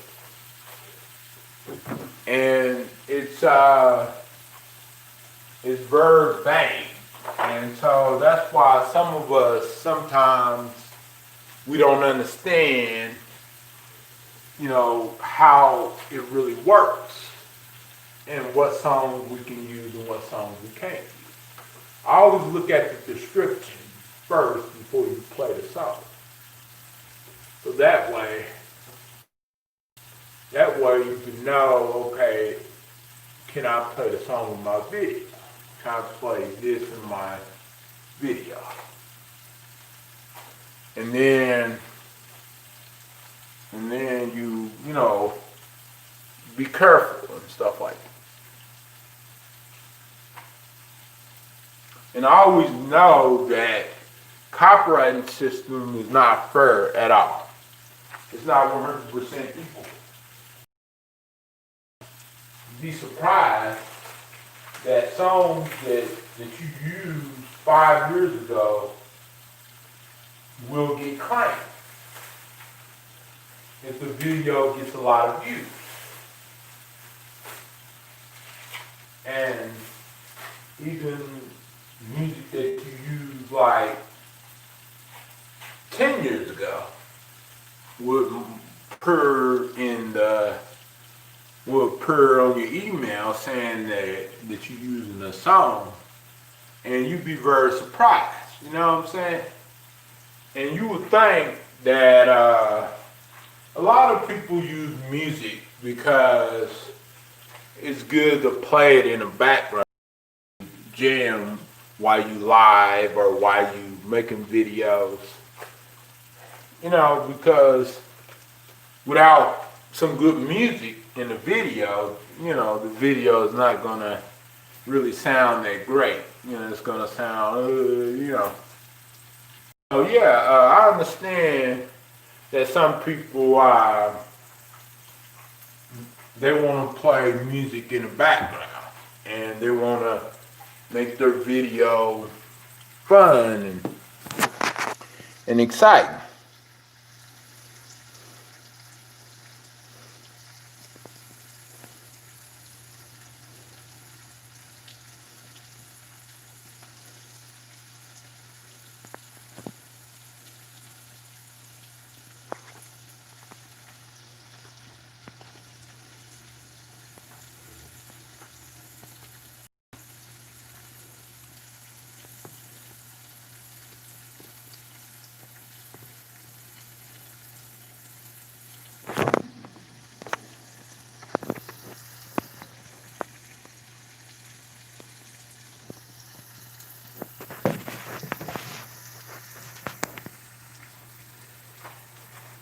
So I can see why some people would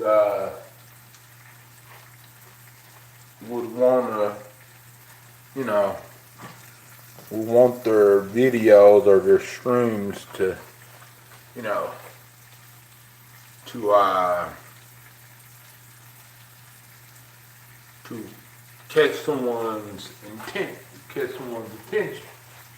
And, you know, have some good music in it and everything. And, you know, because without good music, then it's, you know, makes the video all sad and depressing.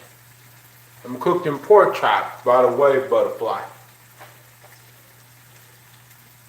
2 pork chops. I forgot hot sauce too, Butterfly.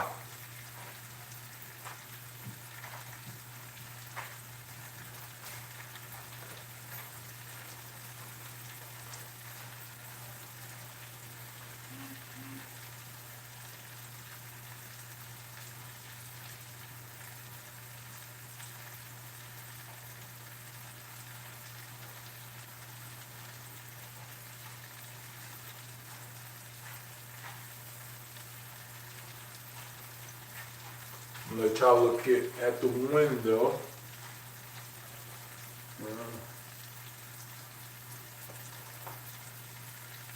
Yeah, it's almost dark out there, you guys. Almost. Getting there. 6 hours, Butterfly. 6 hours on live stream.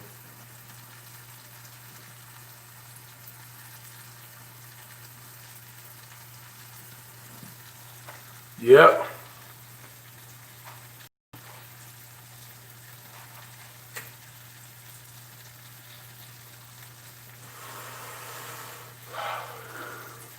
Yeah, I bought 2 pork chops, 2-pack, you know, like, and 2 pork chops in 1 pack, I mean, and it was like about $2.09 or something at the Mexican grocery store.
just like calling you Butterfly. You know, I like that nickname better for you, Butterfly. You know, that's why I just call you Butterfly.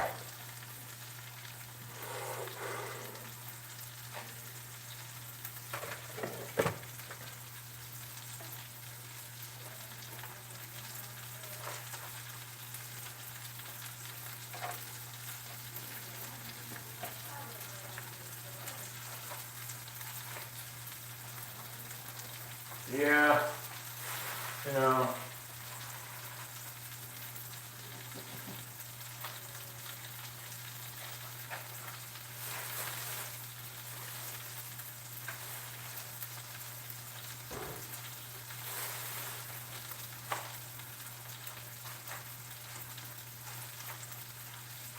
Um,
you pretty much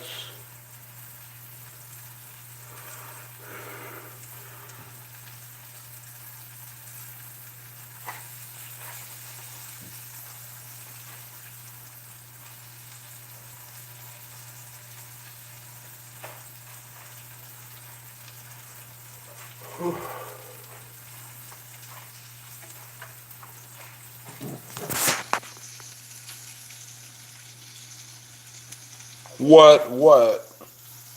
What do you mean what, butterfly?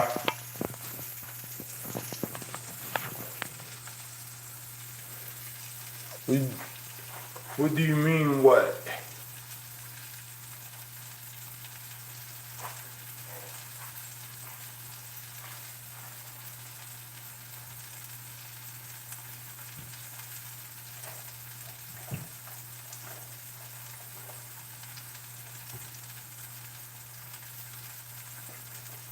What do you mean, what, butterfly?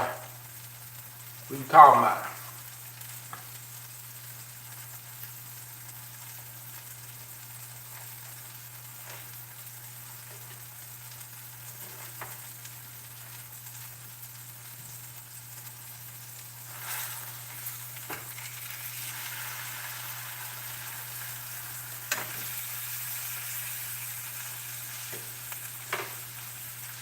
Yep.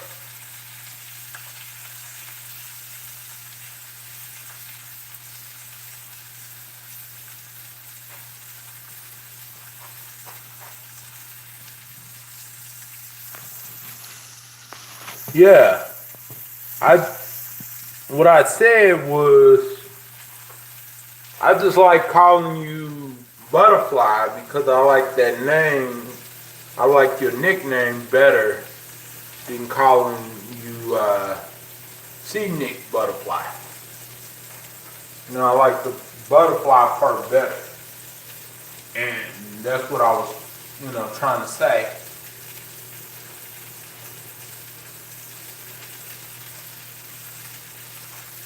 That's all.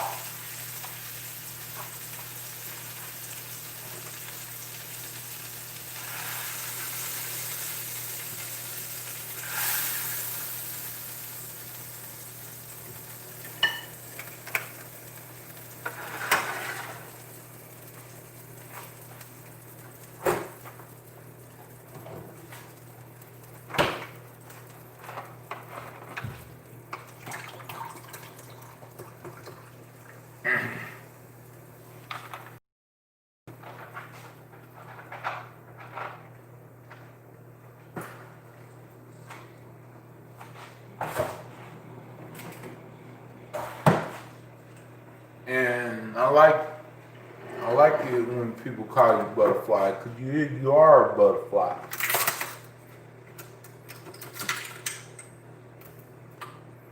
You know?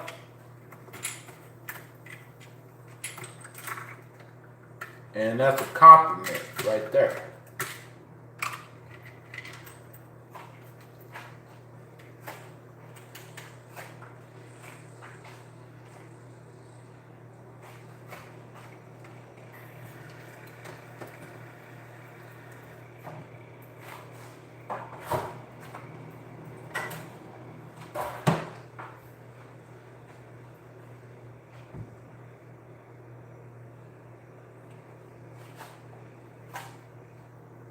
See, where is...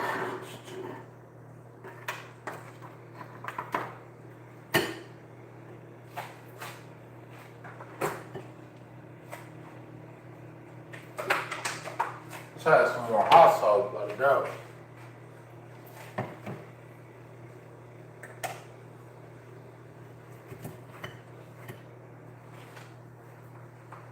Always.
Yeah. But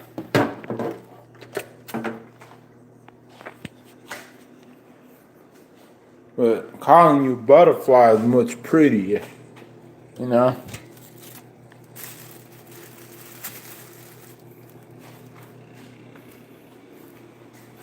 But C-neck, I will call you C-neck there. But don't be surprised if I pronounce it wrong. I know what it is. It's just I like the thought of calling you butterfly.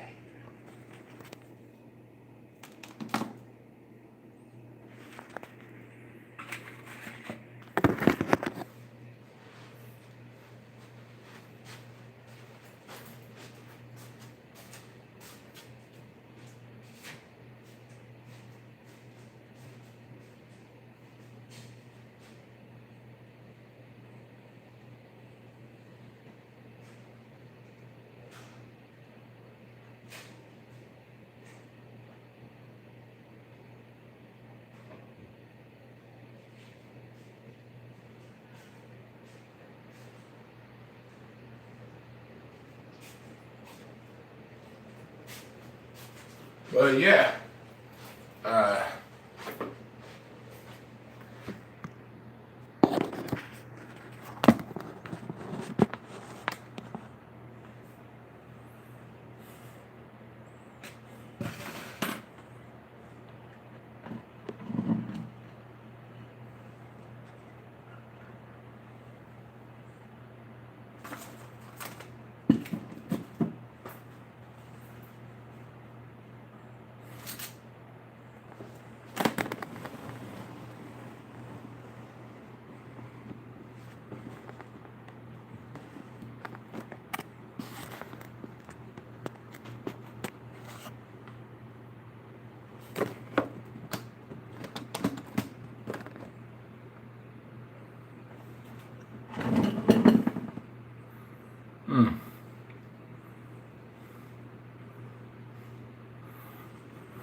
wish I had some coasters. Put my drink on.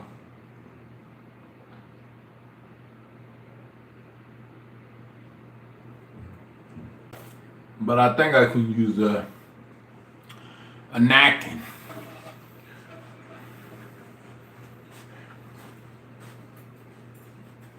Or a paper towel. Because I don't like to get the wood all wet and stuff. Yep.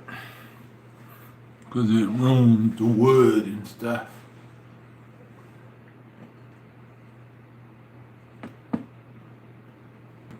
The white wood, as a matter of fact.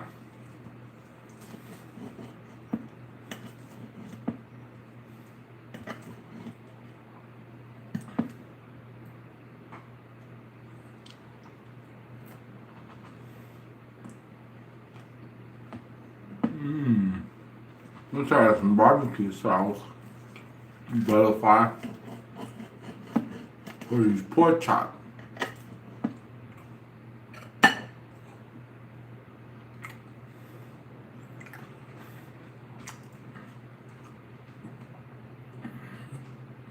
Oh, they look pretty good. Sorry, you guys, I forgot to show y'all what they look like.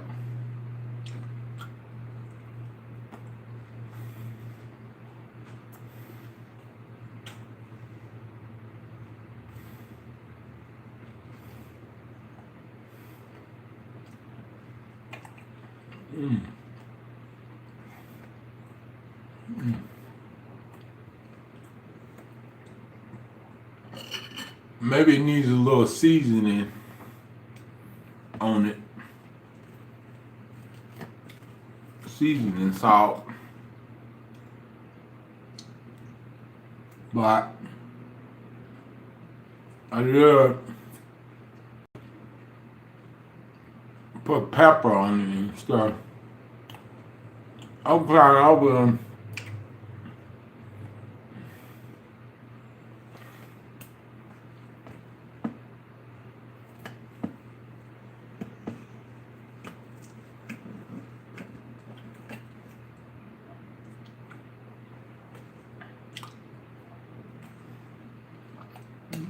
You know, that brown seasoning salt that people normally use on pork chops.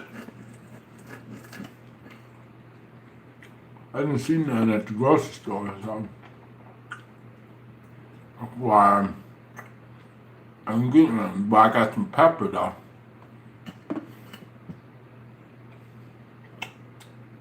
Mmm.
I message you back, butterfly.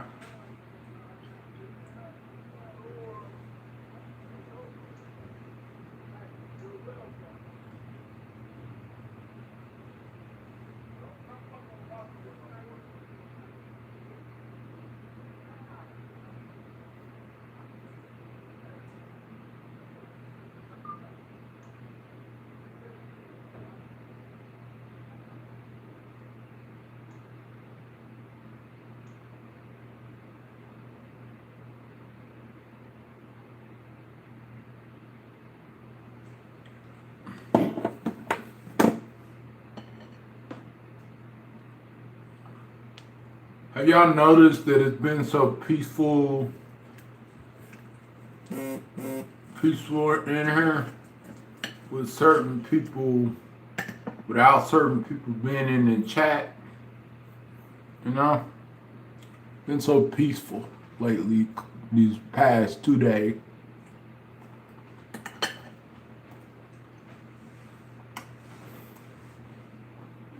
I'm trying to feel like we're making progress, you guys.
I'm sorry about her calling you that name, Butterfly. Thanks for bringing it to my attention.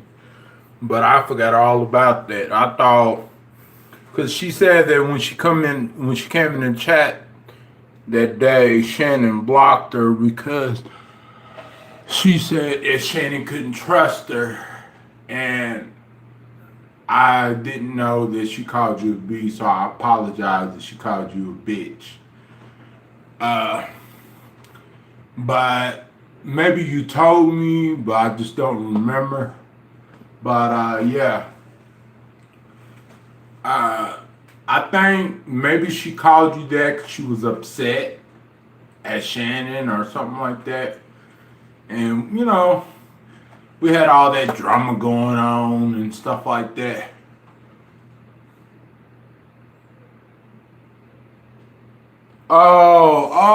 Okay. I see now. I see now what you're talking about, Butterfly. I see now. Now it's coming to me. Yeah. That's pretty messed up.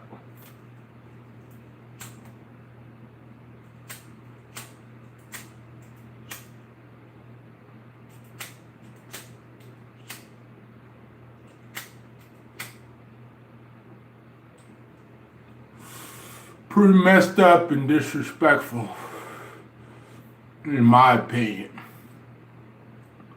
She should never have said that to you a month ago.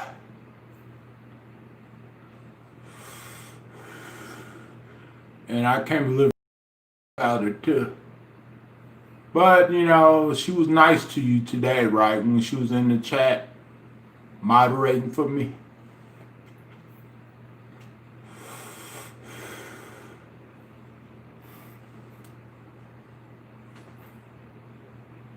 I'm sure that she was upset, you know. Butterfly.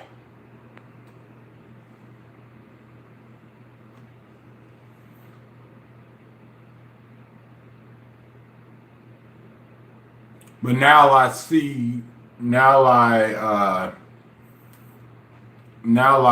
remember now, whenever you told me about that other thing. So, because there's been so much stuff that has happened. Some, you know, but some of it I don't remember.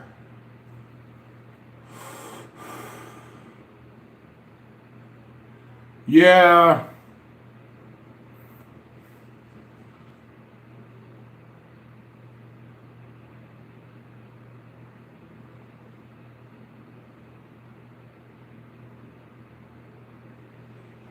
Yeah, I get it.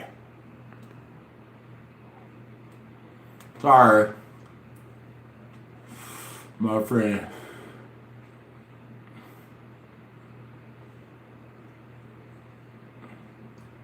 But if you're not sure that was her or not, then it might have been someone else probably pretending to be her or something like that.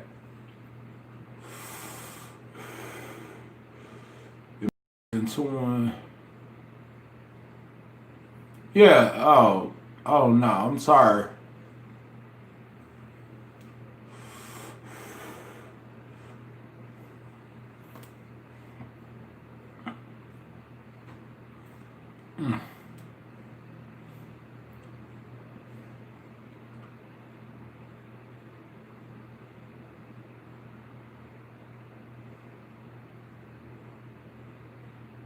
Can't believe I've been on her almost 7 hours, you guys. And I finally ate. I should have ate earlier, 2 hours ago.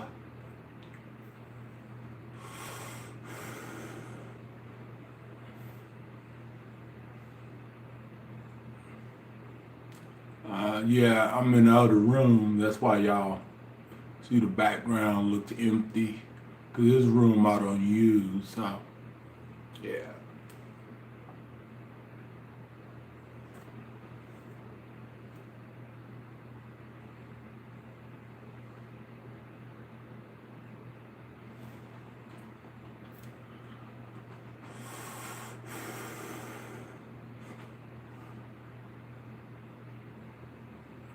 Yeah. I decided to, do the scream in this room, more space and stuff. Not, nothing in here or anything like that. So, but yeah.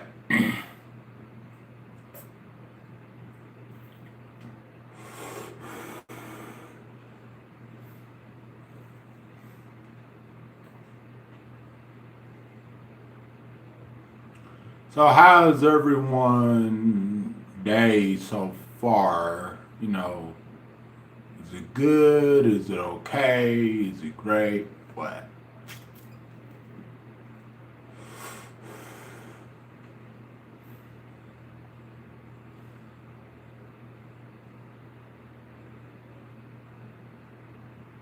Has anyone went outside today?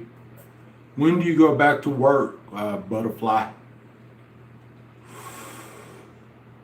You can tell me, you can send me a message and tell me, when do you go back to work, Butterfly? You can send me a message and tell me if you want to.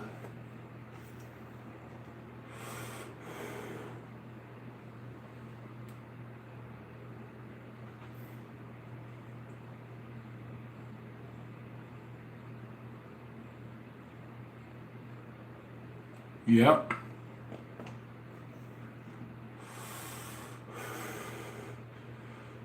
Well, that's good to hear,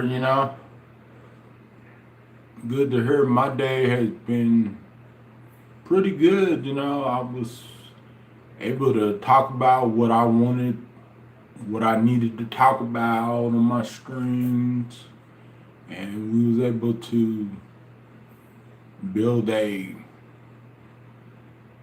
clean chat this time, so I was very proud of that.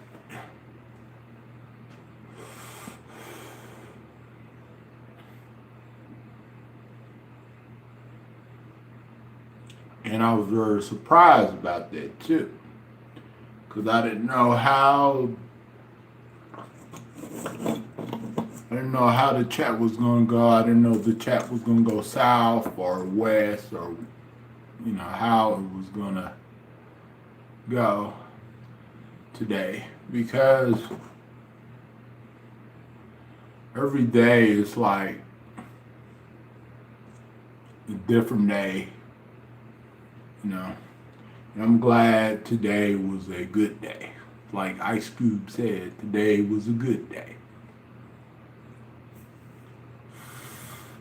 And a couple of days ago, you guys, I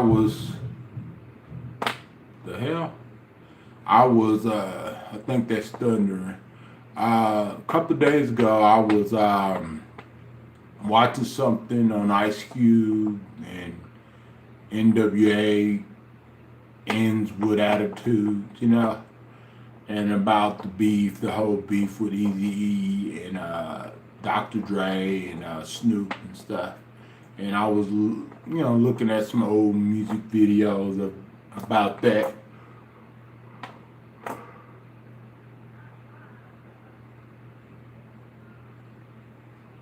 And everything, and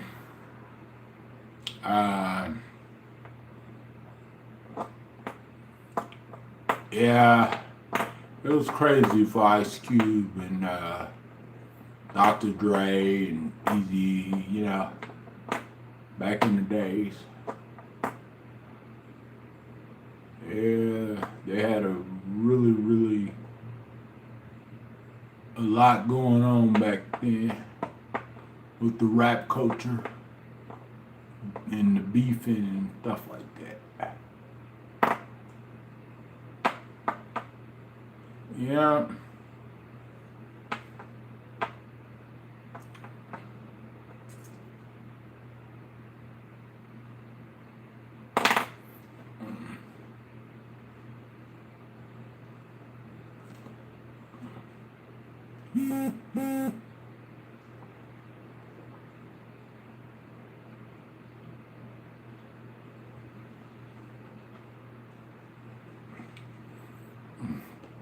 Ah, man.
Oh, that's nice.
Been live past 7 hours, you guys. 7 hours. That's a long time. I would make it to 10, but probably get tired before 10. If I make it to 10.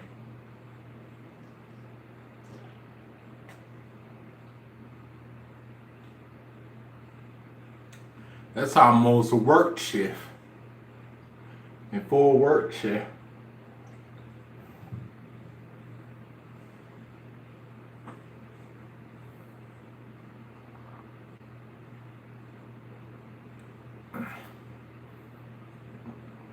I definitely got the watch time hours today. And yesterday. On both channels.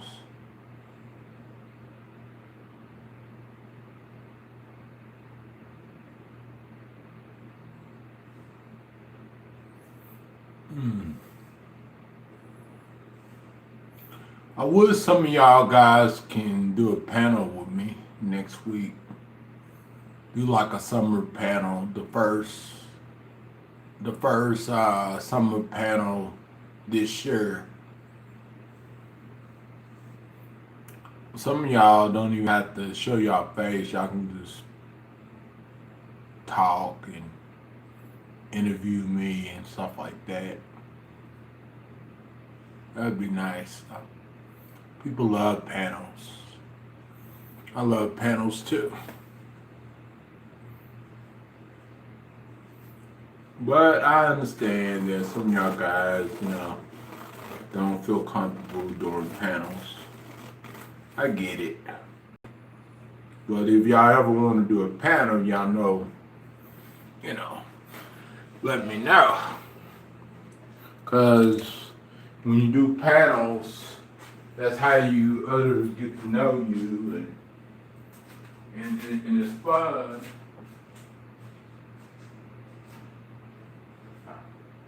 And it's always good to be spontaneous,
But yeah, any of y'all guys want to do a panel in the near future, just let a brother know. We'll set it up and we'll do what whenever y'all get ready.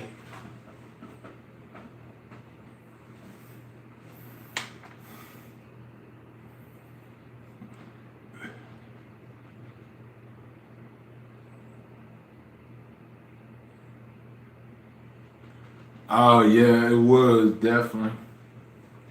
Or anyone like Jan could do a panel with me. Penny can do a panel with me. Any of y'all guys, Yeah, I understand, Butterfly. I don't blame you.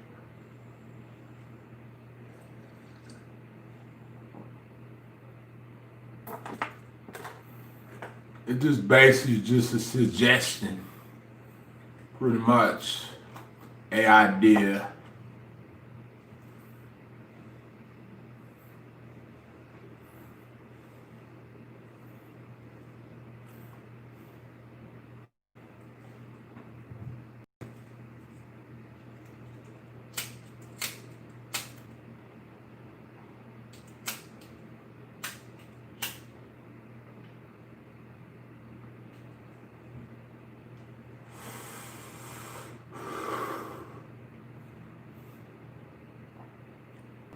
That's all. Just a thought.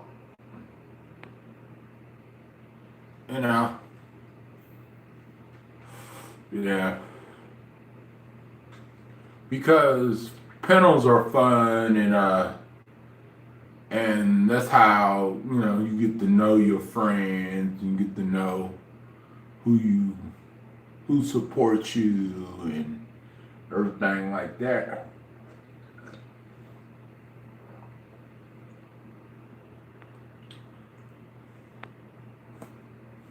But it's all good though. I understand butterfly. Sure. If I was you, I probably wouldn't want to do a panel.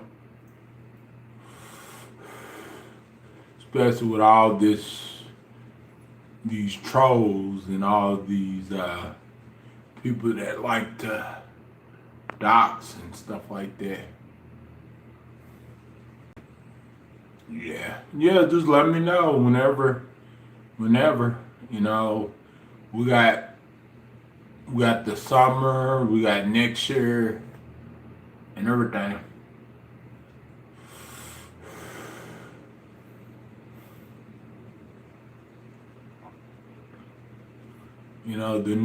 The far future, just let me know and exactly, butterfly, exactly. With all this crap going on, I wouldn't blame you for not wanting to do a panel.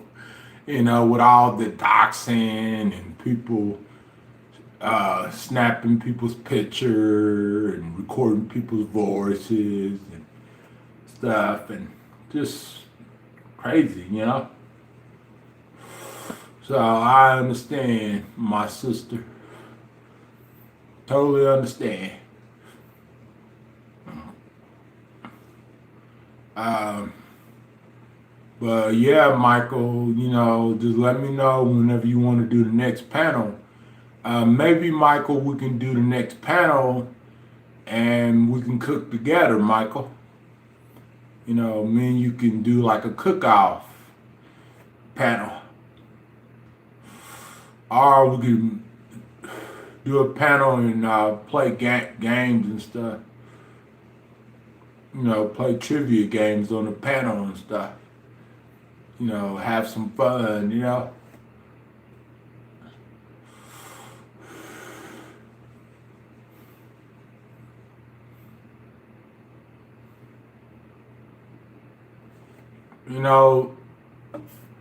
We just do something next time whenever we do a panel, and you can come on and we just play trivia games and have fun. And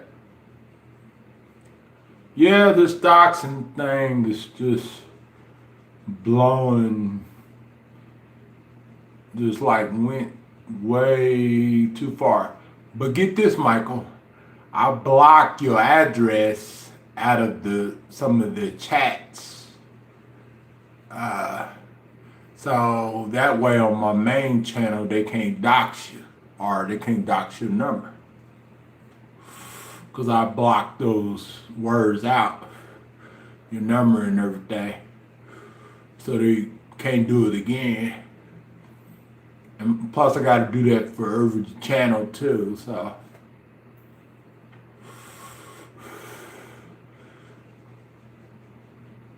Just to make sure that you are protected, because you're welcome, my friend. I got your back, Michael. I have your back. And Butterfly has your back too. And others have your back as well.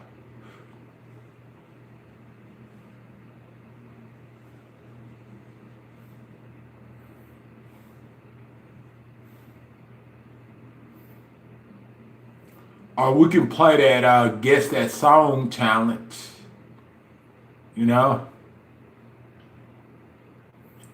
Okay, let's play that Guess That Song challenge, okay?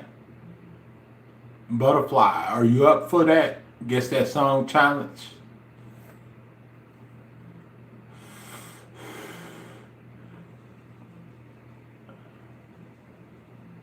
I knew a YouTuber. Her name was Stephanie W, and she played that a lot on her channel, and that's pretty popular. Guess that song challenge. What about you, Butterfly?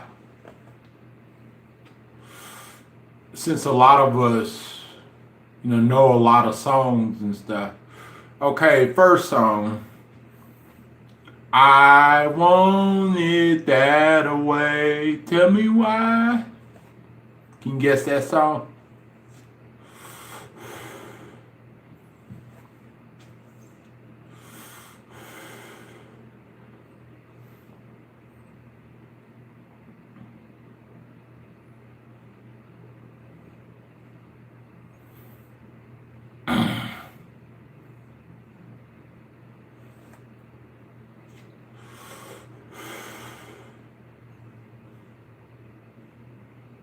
Yep. How about this song? Rolling down the street, smoking Indo, sipping on gin and juice. What rapper sang that?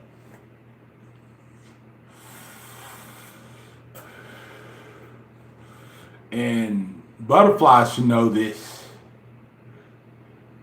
Baby, with my mind on my money and my money on my mind. Rolling down the street, smoking Indo, sipping on gin and juice.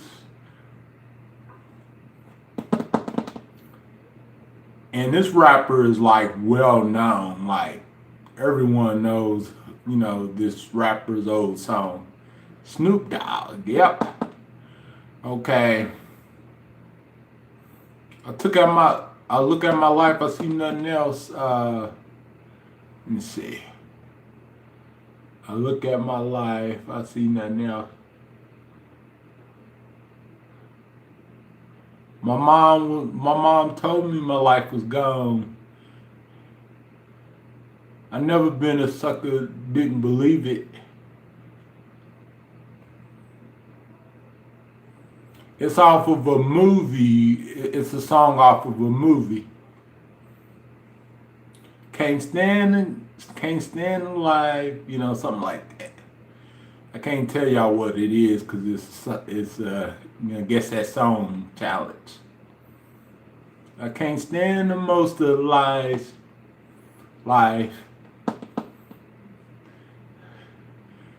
And that song is off of a movie too.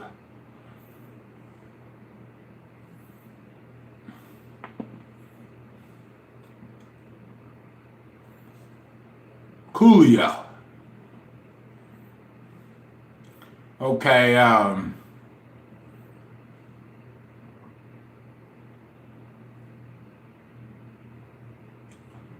don't wanna know if you creepin', keep it on the low.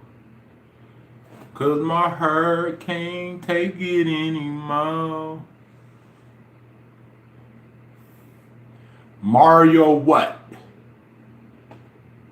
Gangsta's Paradise movie. Dangerous Minds. With Michelle Pfeiffer. If you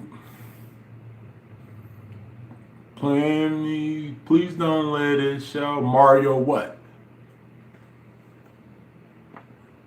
And he sung with P. Diddy. Mario what?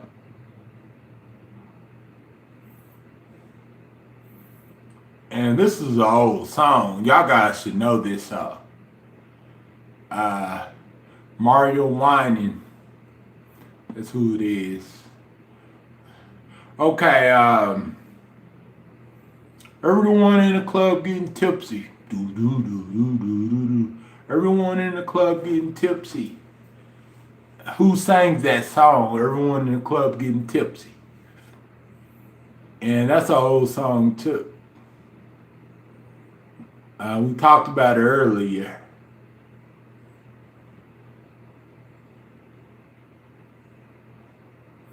Actually, I told y'all the name of the song, but who's the artist?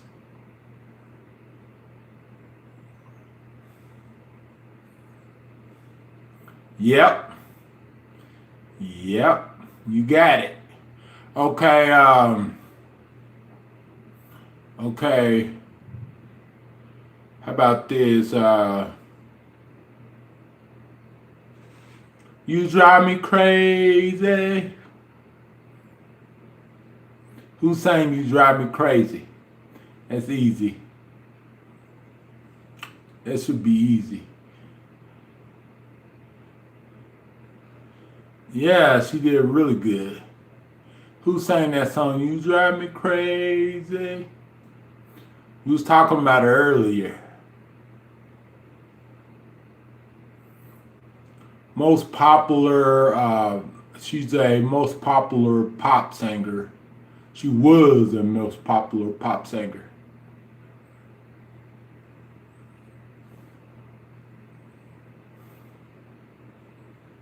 Yep.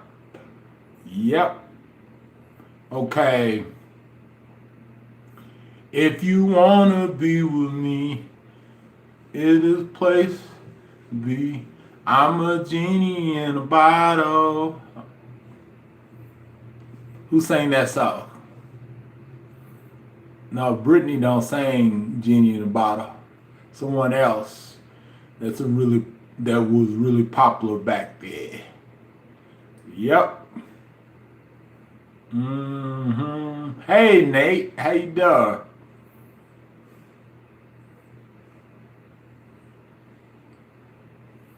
Okay, how about this song?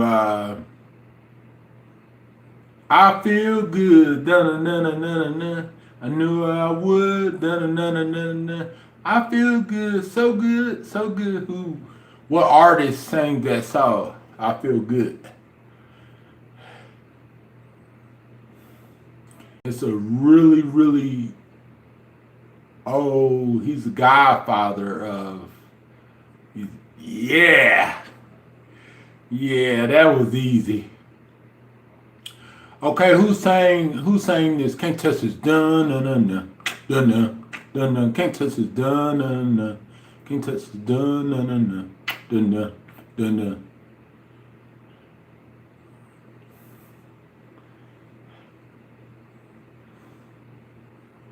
Who sang Can't Touch This? MC Hammer time. Okay, okay, how about this? Bye Bye. Who sang that song Bye Bye? Michael should know that. That song Bye Bye. It was a pop group back in the days that song Bye Bye.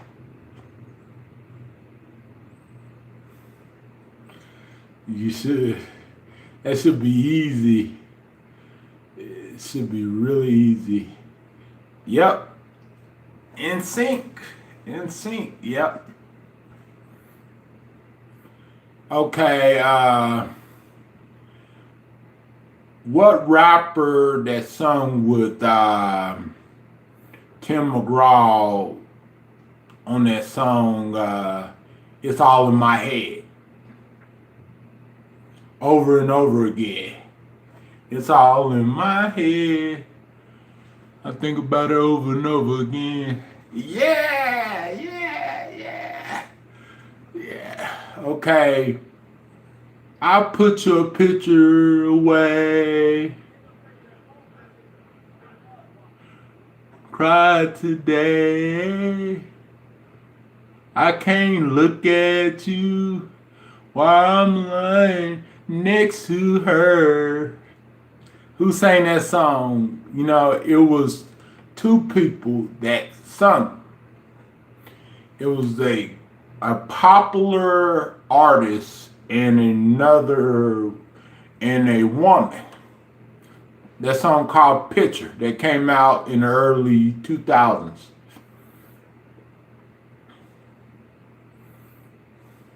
No. It's kind of like a pop country song. Let me give you one of the artists' names. Sheryl Crow was featuring on the track, but who's the main artist? Who's the main artist? Who's the guy? Who's the main male artist on the song? Picture for that song, Picture.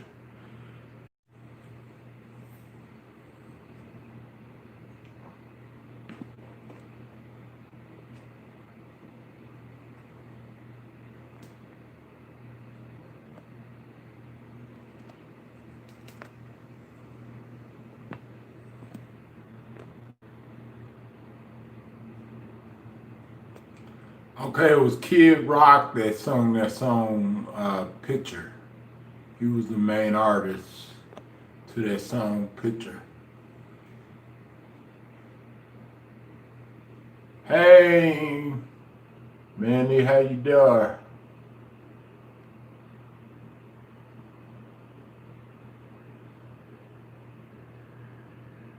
Susie. Justice for George Floyd, yeah. Yeah.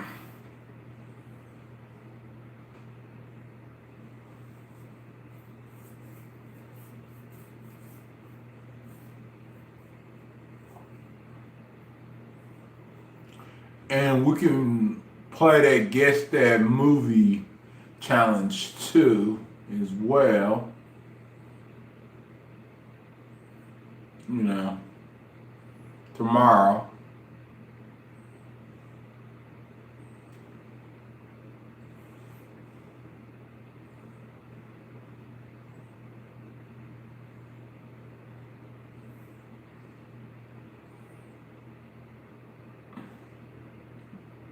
Hi, Mandy. Hi, True Detective. Oh, I'm good. We just playing Guess That Song Challenge. Where we just guessing artists that sung certain songs and stuff.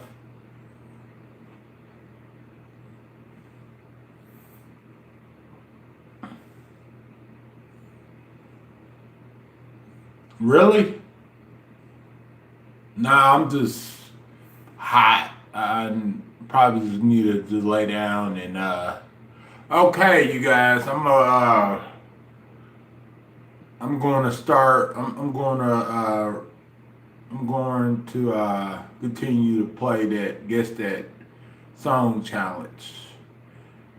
But basically, we'd be guessing artists, even though it's the song challenge. But we'd be basically guessing artists. Okay.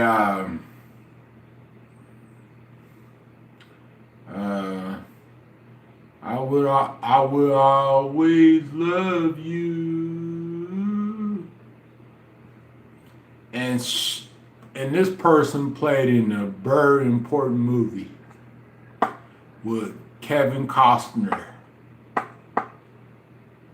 Yep, Whitney Houston.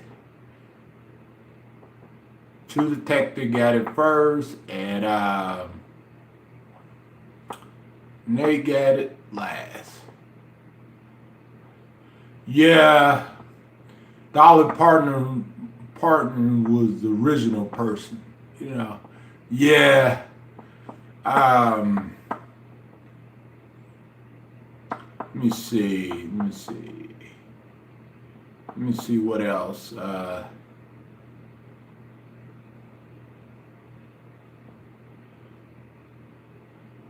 It's not right. It's not fair. The way you love me. Ooh, the way you love me. Who sang The Way You Love Me? It's a country singer. A very popular country singer too. She was, but you know, she don't really sing that much. The Way You Love Me.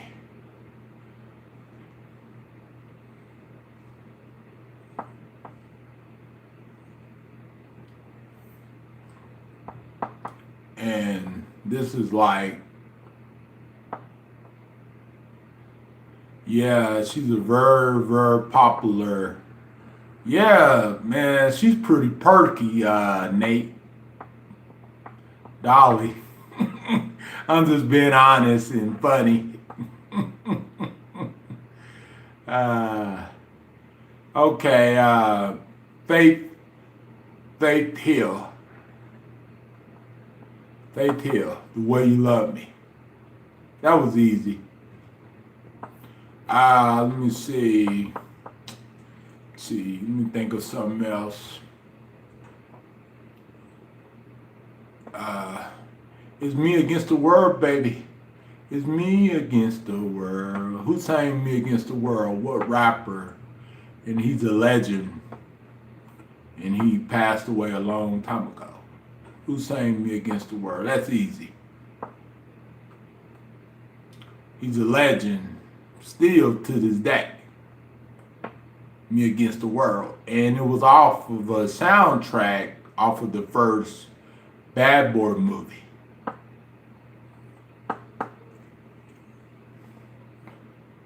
Everyone knows him, knows this artist. And he's not just an artist, he's an aspiring artist. And yeah.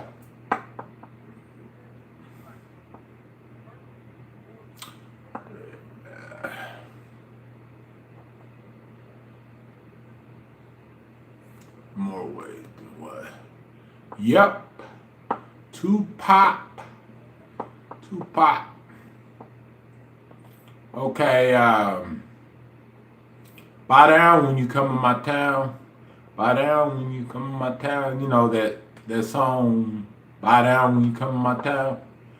And it was actually 3 rap artists who was a part of this group.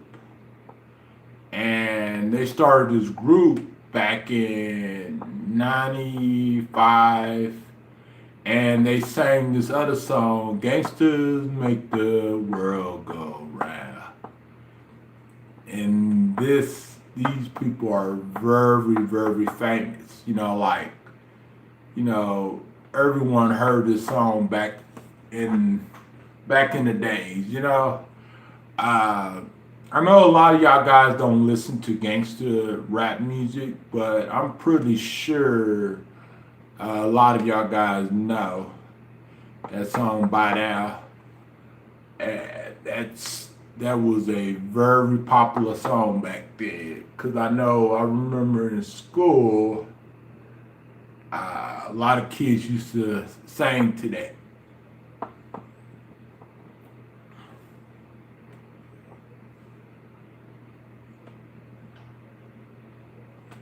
And it was 3 important artists that sang that song. And they was part of a group back in 95, I believe. From 95 to, I would say 99 or something like that. And they also sang that song, Gangsters Don't Dance, They Boogie. So I pretty much know my music because that's what I grew up listening to back in the day. Rap, gangster rap, general rap, hip hop, R&B, and some country, some pop.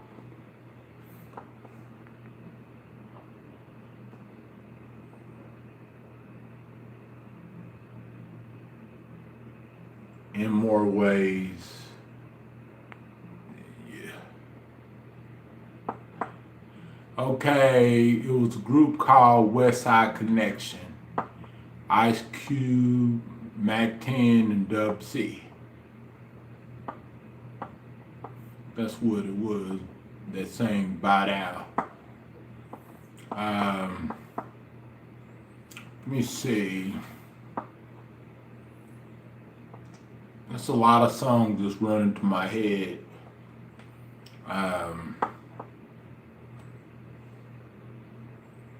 I wanna get freaky with you. And that was R&B. That was an R&B group back in the early 90s. And they sang, I wanna get freaky with you. And I don't know exactly when they stopped singing. I think they stopped singing like in the late 90s or something. I don't remember, but yeah, they were popping back then.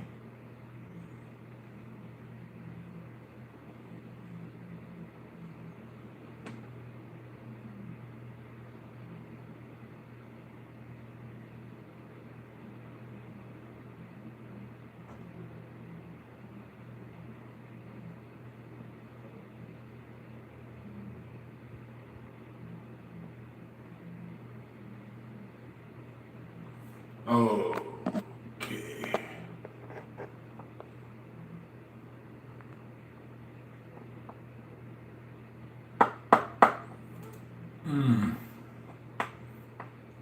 Okay, let's play movie challenge.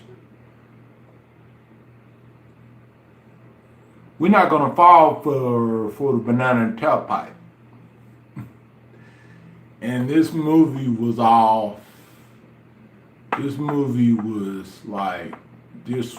This movie has 3 parts to it. You know, and the first part was made in 1984. In the other part of the movie, they say, do you like rap music? Wayne Smiley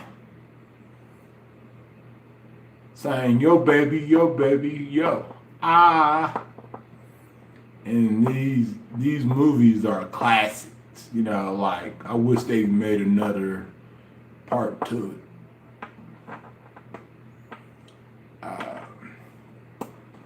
These movies are very classics, you know. I grew up actually watching these movies. Yeah.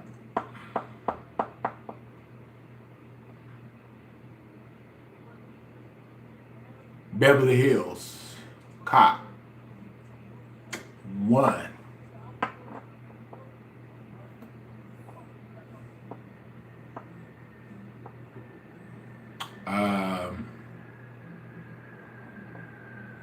Yeah.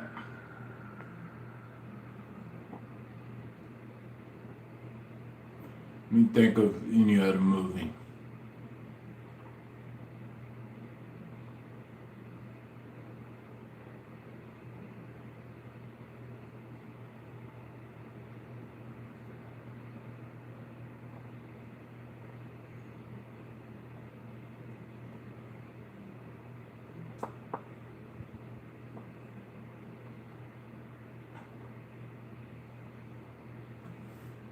Who's in the bathroom? Someone's in the bathroom. Is someone in the bathroom? And then he goes and knocks on the door, and all of a sudden, an old man comes out. He's like, "Thank God, I thought you was banging my chick."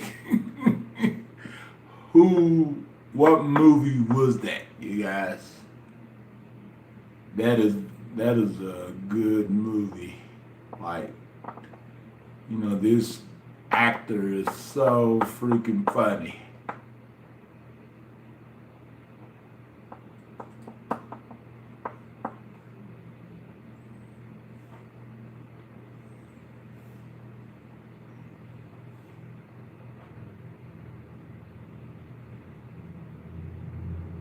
And this guy say he was teasing this other girl in the movie, Hooters. He was teasing her about working at Hooters and stuff. And it was a little boy in the movie too, and also someone that's very, very famous. What was the movie called? someone that was famous in the movie too, and he actually had his own TV show.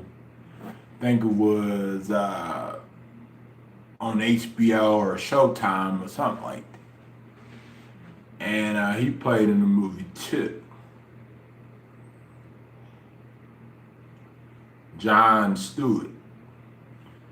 But what's the name of the movie?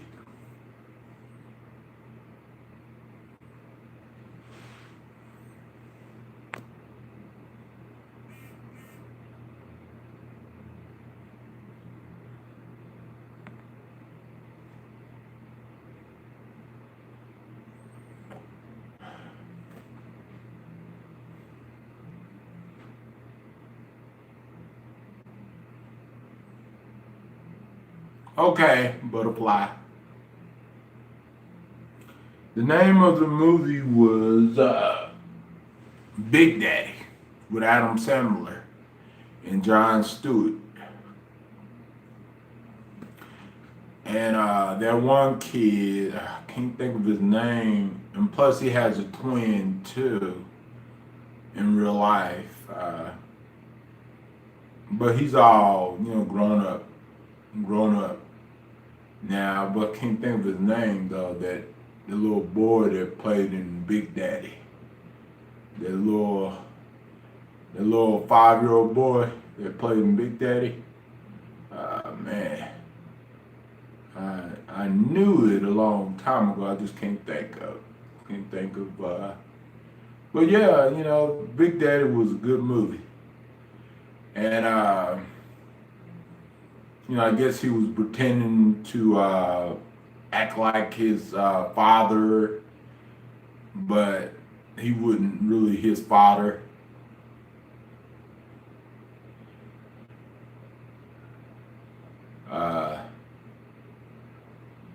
And I think his name in the movie was Sonny Koufax or something like that. Sonny Koufax.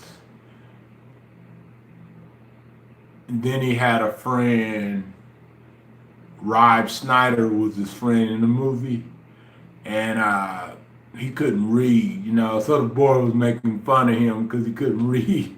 That was so funny. And who else played in the movie? I'm trying to think. It's a lot of actors that played in that movie. Man, that was such a good movie, Big Daddy. Let me see.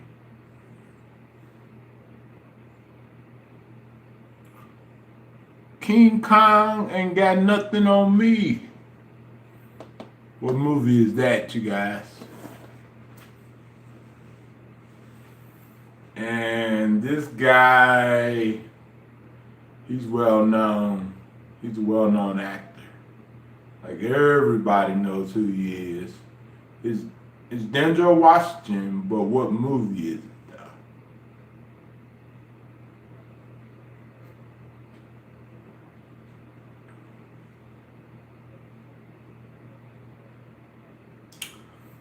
And Denzel Washington, keep in mind, he played in a lot of cop movies back in the days. So, did he play in A Few Good Men? I don't think so. But I think he played in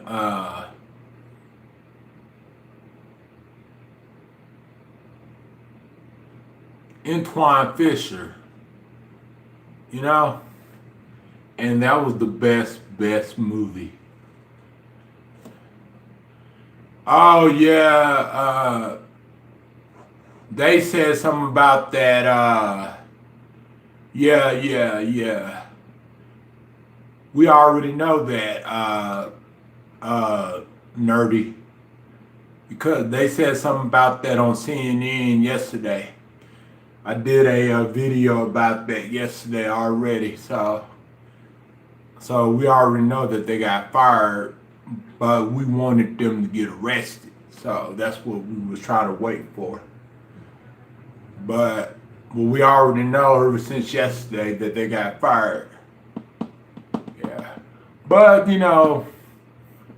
being fired, it doesn't mean that they're not going to be able to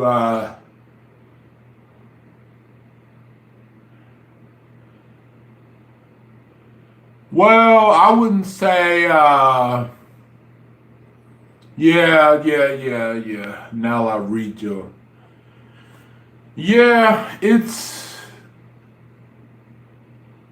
I wouldn't say all cops. I would say the cops who commits crimes when it comes to murder should be, but I don't wouldn't say all cops, because all cops are not criminals. They're just like all people are not criminals. So I wouldn't put all cops in that bubble. You know what I'm saying? It's kind of like people putting all teachers in a bubble, or all black people in a bubble, or all white people in a bubble, in which not every white person is the same, and not every black person is the same. You know what I'm saying?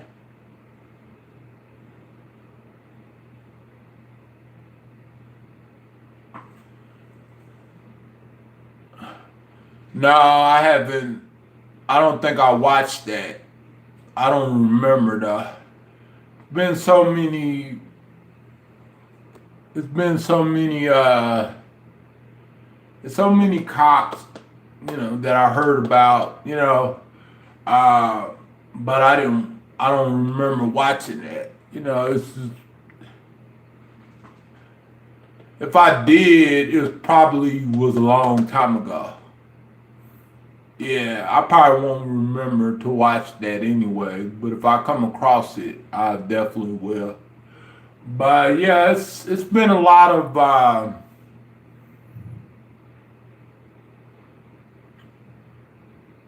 incidents. It's been a lot of situations where, like, a lot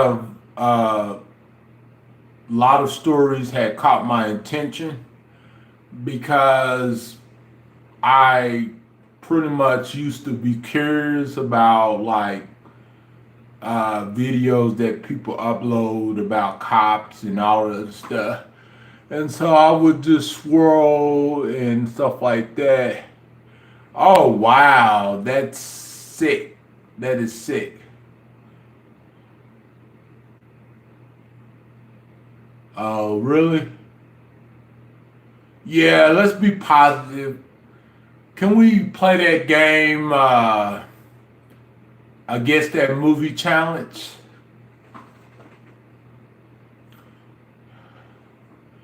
King Kong ain't got nothing on me. And Denzel Washington played that part too. What movie?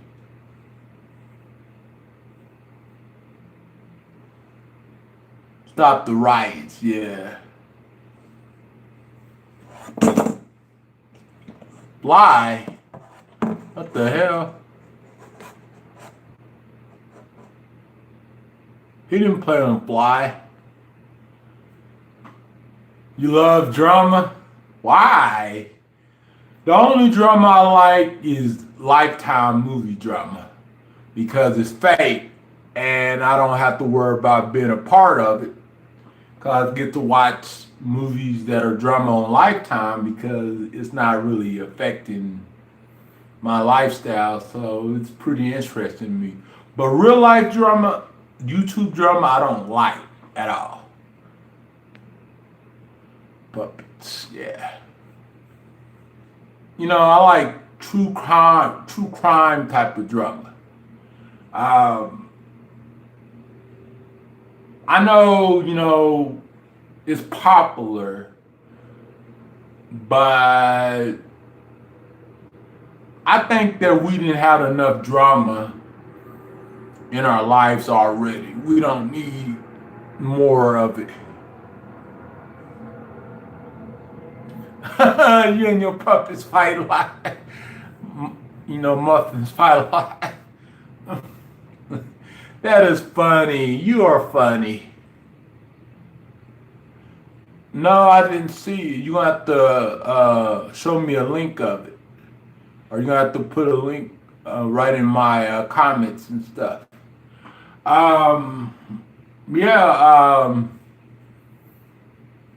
the thing about drama is just not worth it. You know, YouTube drama is not, it's boring, you know? Maybe a year ago when it all started with me and Rainbow G and Emily and all that stuff, maybe some of it was interesting and pretty hype. But nowadays it's getting really old. You know, people are just getting tired of the same old, same old. Hold on, I'll be right back to you guys.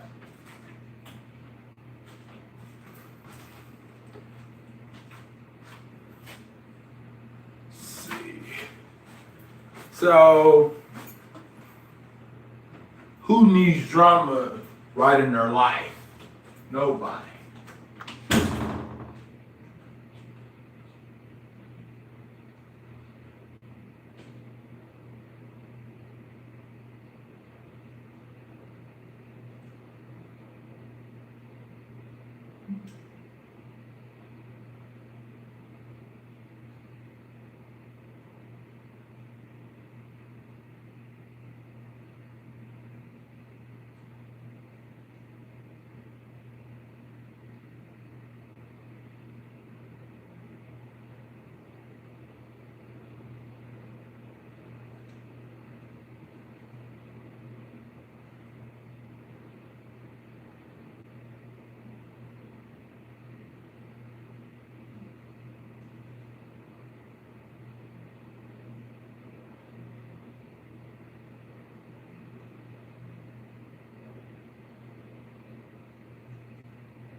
Yeah, because, you know, keep in mind, I don't know how long you've been around watching my channels, Nerdy Tags, but we had our share of drama for 11 months.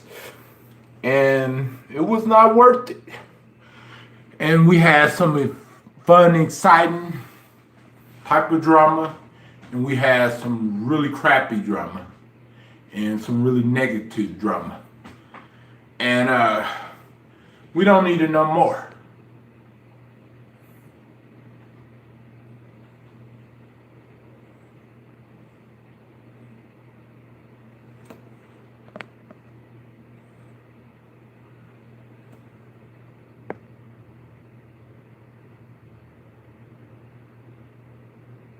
Okay, I will look at it later.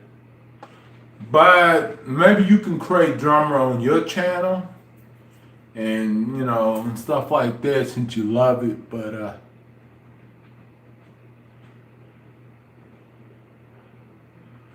But you know, it's just people are just like, you know, like what next, you know?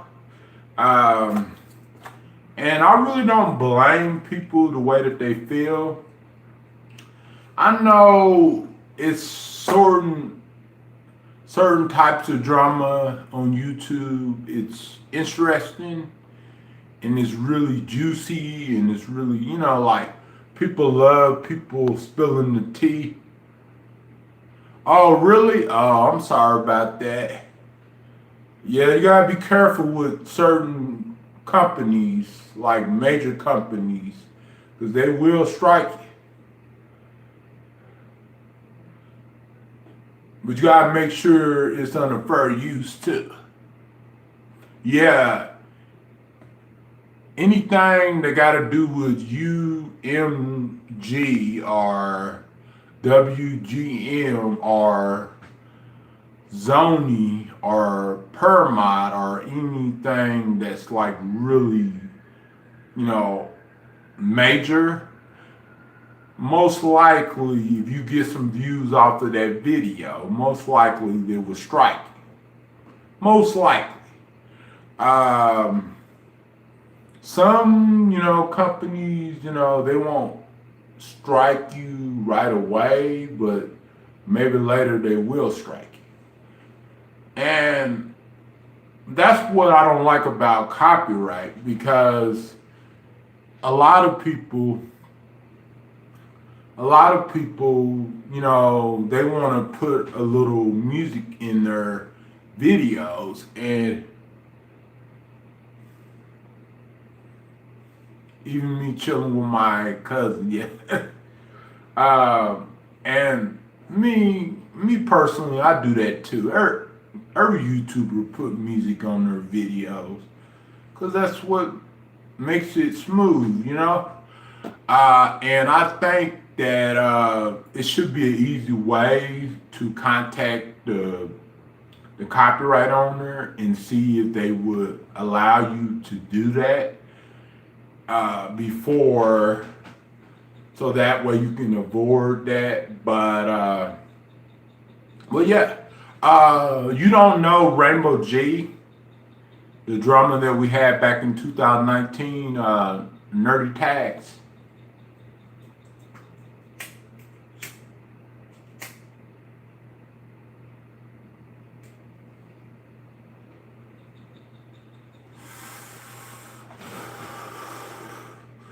With Emily and Courtney and all that other stuff. How long have you been following my channel? What about it? I was just asking. I'm just trying to figure out how long you've been following my channel, how long you've been supporting my channel. Because I'm just curious, because I don't know when you came in, when you started supporting my channel. Was it a year ago? Was it months ago? What? Yeah. And by the way, I'm just curious, because I don't remember seeing you back there.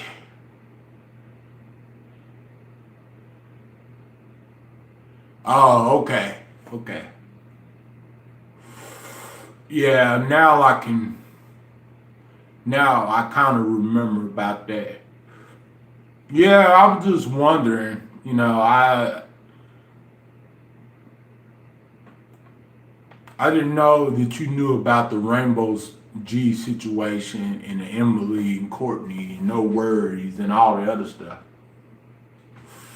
Because some of my viewers, some of my viewer friends, some of my fellow YouTubers don't know nothing about that, because they wouldn't, around and stuff. Yeah.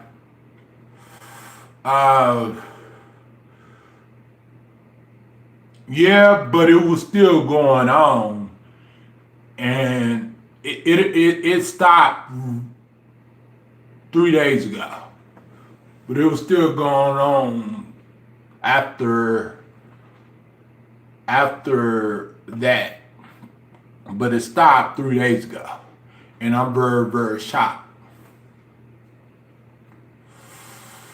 It was going on for a long, long time. It was like a never-ending thing. But anyways, let's do some movie trivia. Do some guess that movie challenge. Okay. Let me see. Do you understand the words that's coming out of my mouth? It's with Chris Tucker. What movie was that?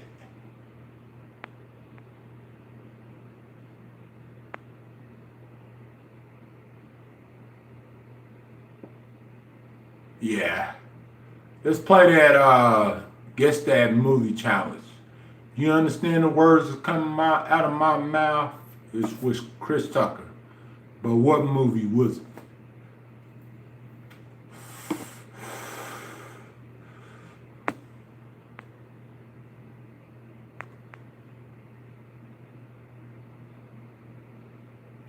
Nope.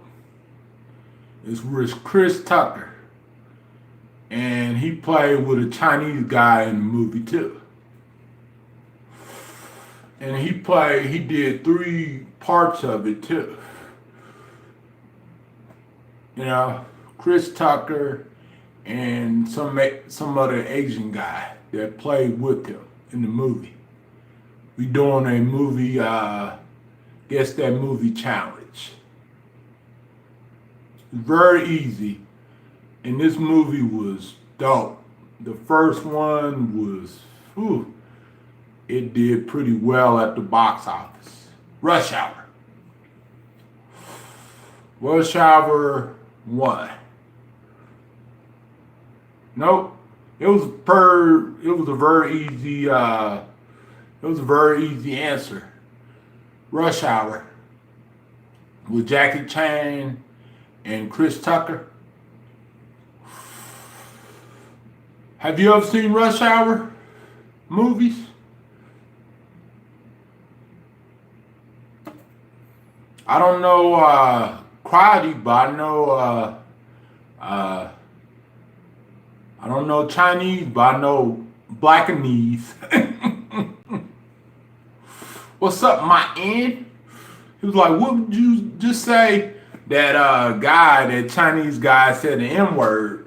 He was in a bar and he said, what's up, my end? You know, I can't say the word because it's YouTube. I can only say it in the songs, but, you know, not in the stream, so.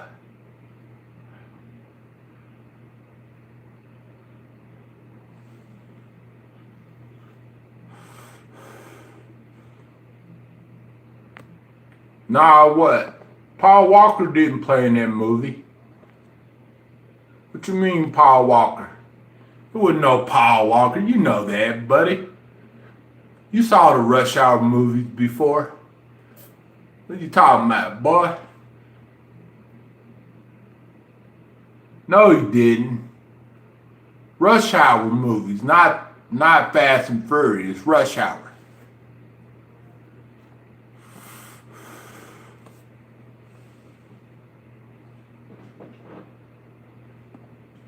Rush Hour.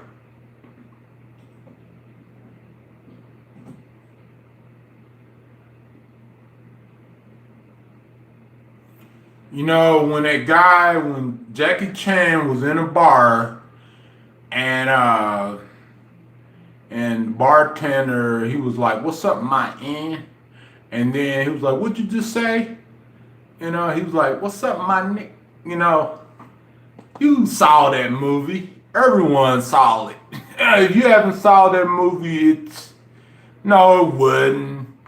No, it wouldn't.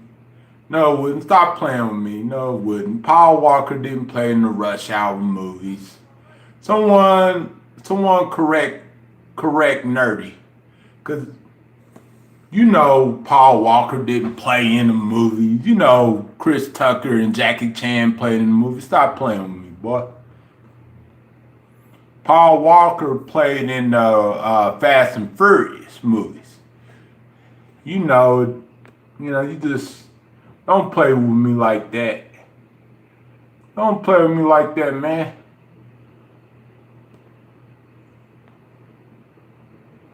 Rush Hour, yeah, I said Rush Hour. You not hear me? You did not hear me? I said Rush Hour. And I said Chris Tucker and some Chinese guy, Jackie Chan. You saw that movie. Everybody saw that movie. If you didn't see that movie, man, you don't know what you was missing. Everyone saw the Rush Hour.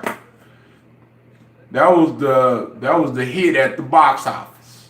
Everyone saw it. Almost, shoot, most of the country saw Rush Hour.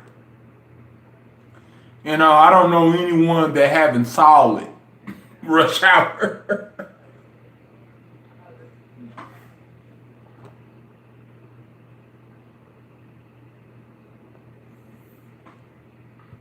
No, but Paul Walker don't play in it. He plays in Fast and Furious.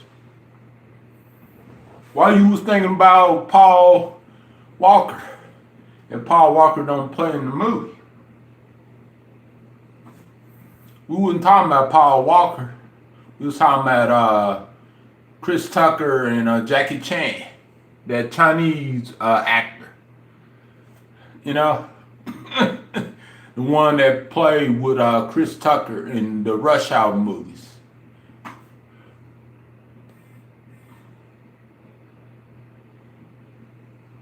Oh, okay. Please, let's get back to the story. Yeah. I kind of remember that.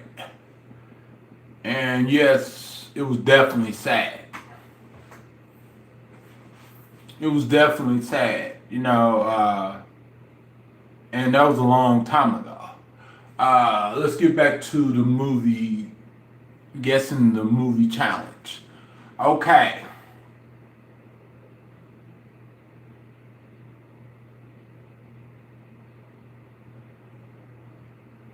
Damn, you don't got no sugar?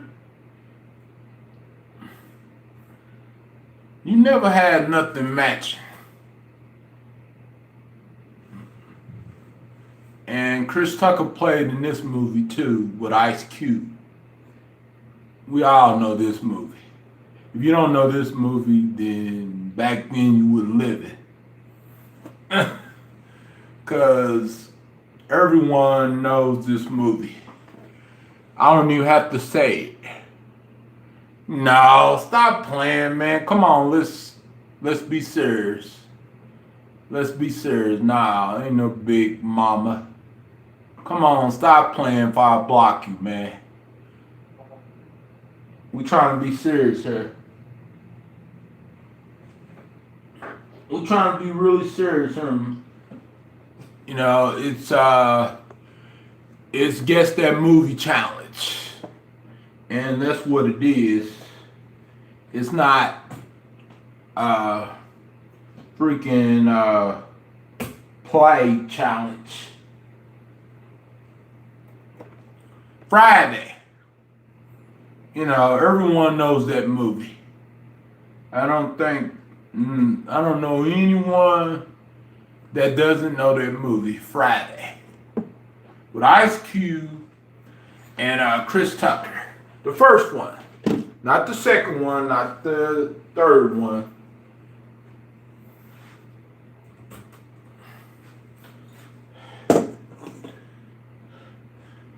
The first one. Let's get serious. Let's get really, really serious. No funny business. No big mama. No funny business. Let's get serious. Let's be serious. We playing Guess That Movie Challenge. We're not playing to play that movie challenge. Okay, let me see. My mama always said life was like a box of chocolates. You never know what you're gonna get. Tom Hanks. What movie what was the name of the movie? Come on, you guys, let's participate. If y'all want me to continue playing these games, let's participate. Let's say something. Type.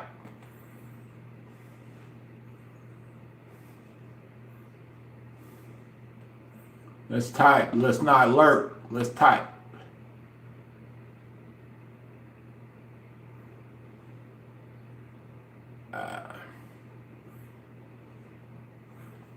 Let's type, not lurk.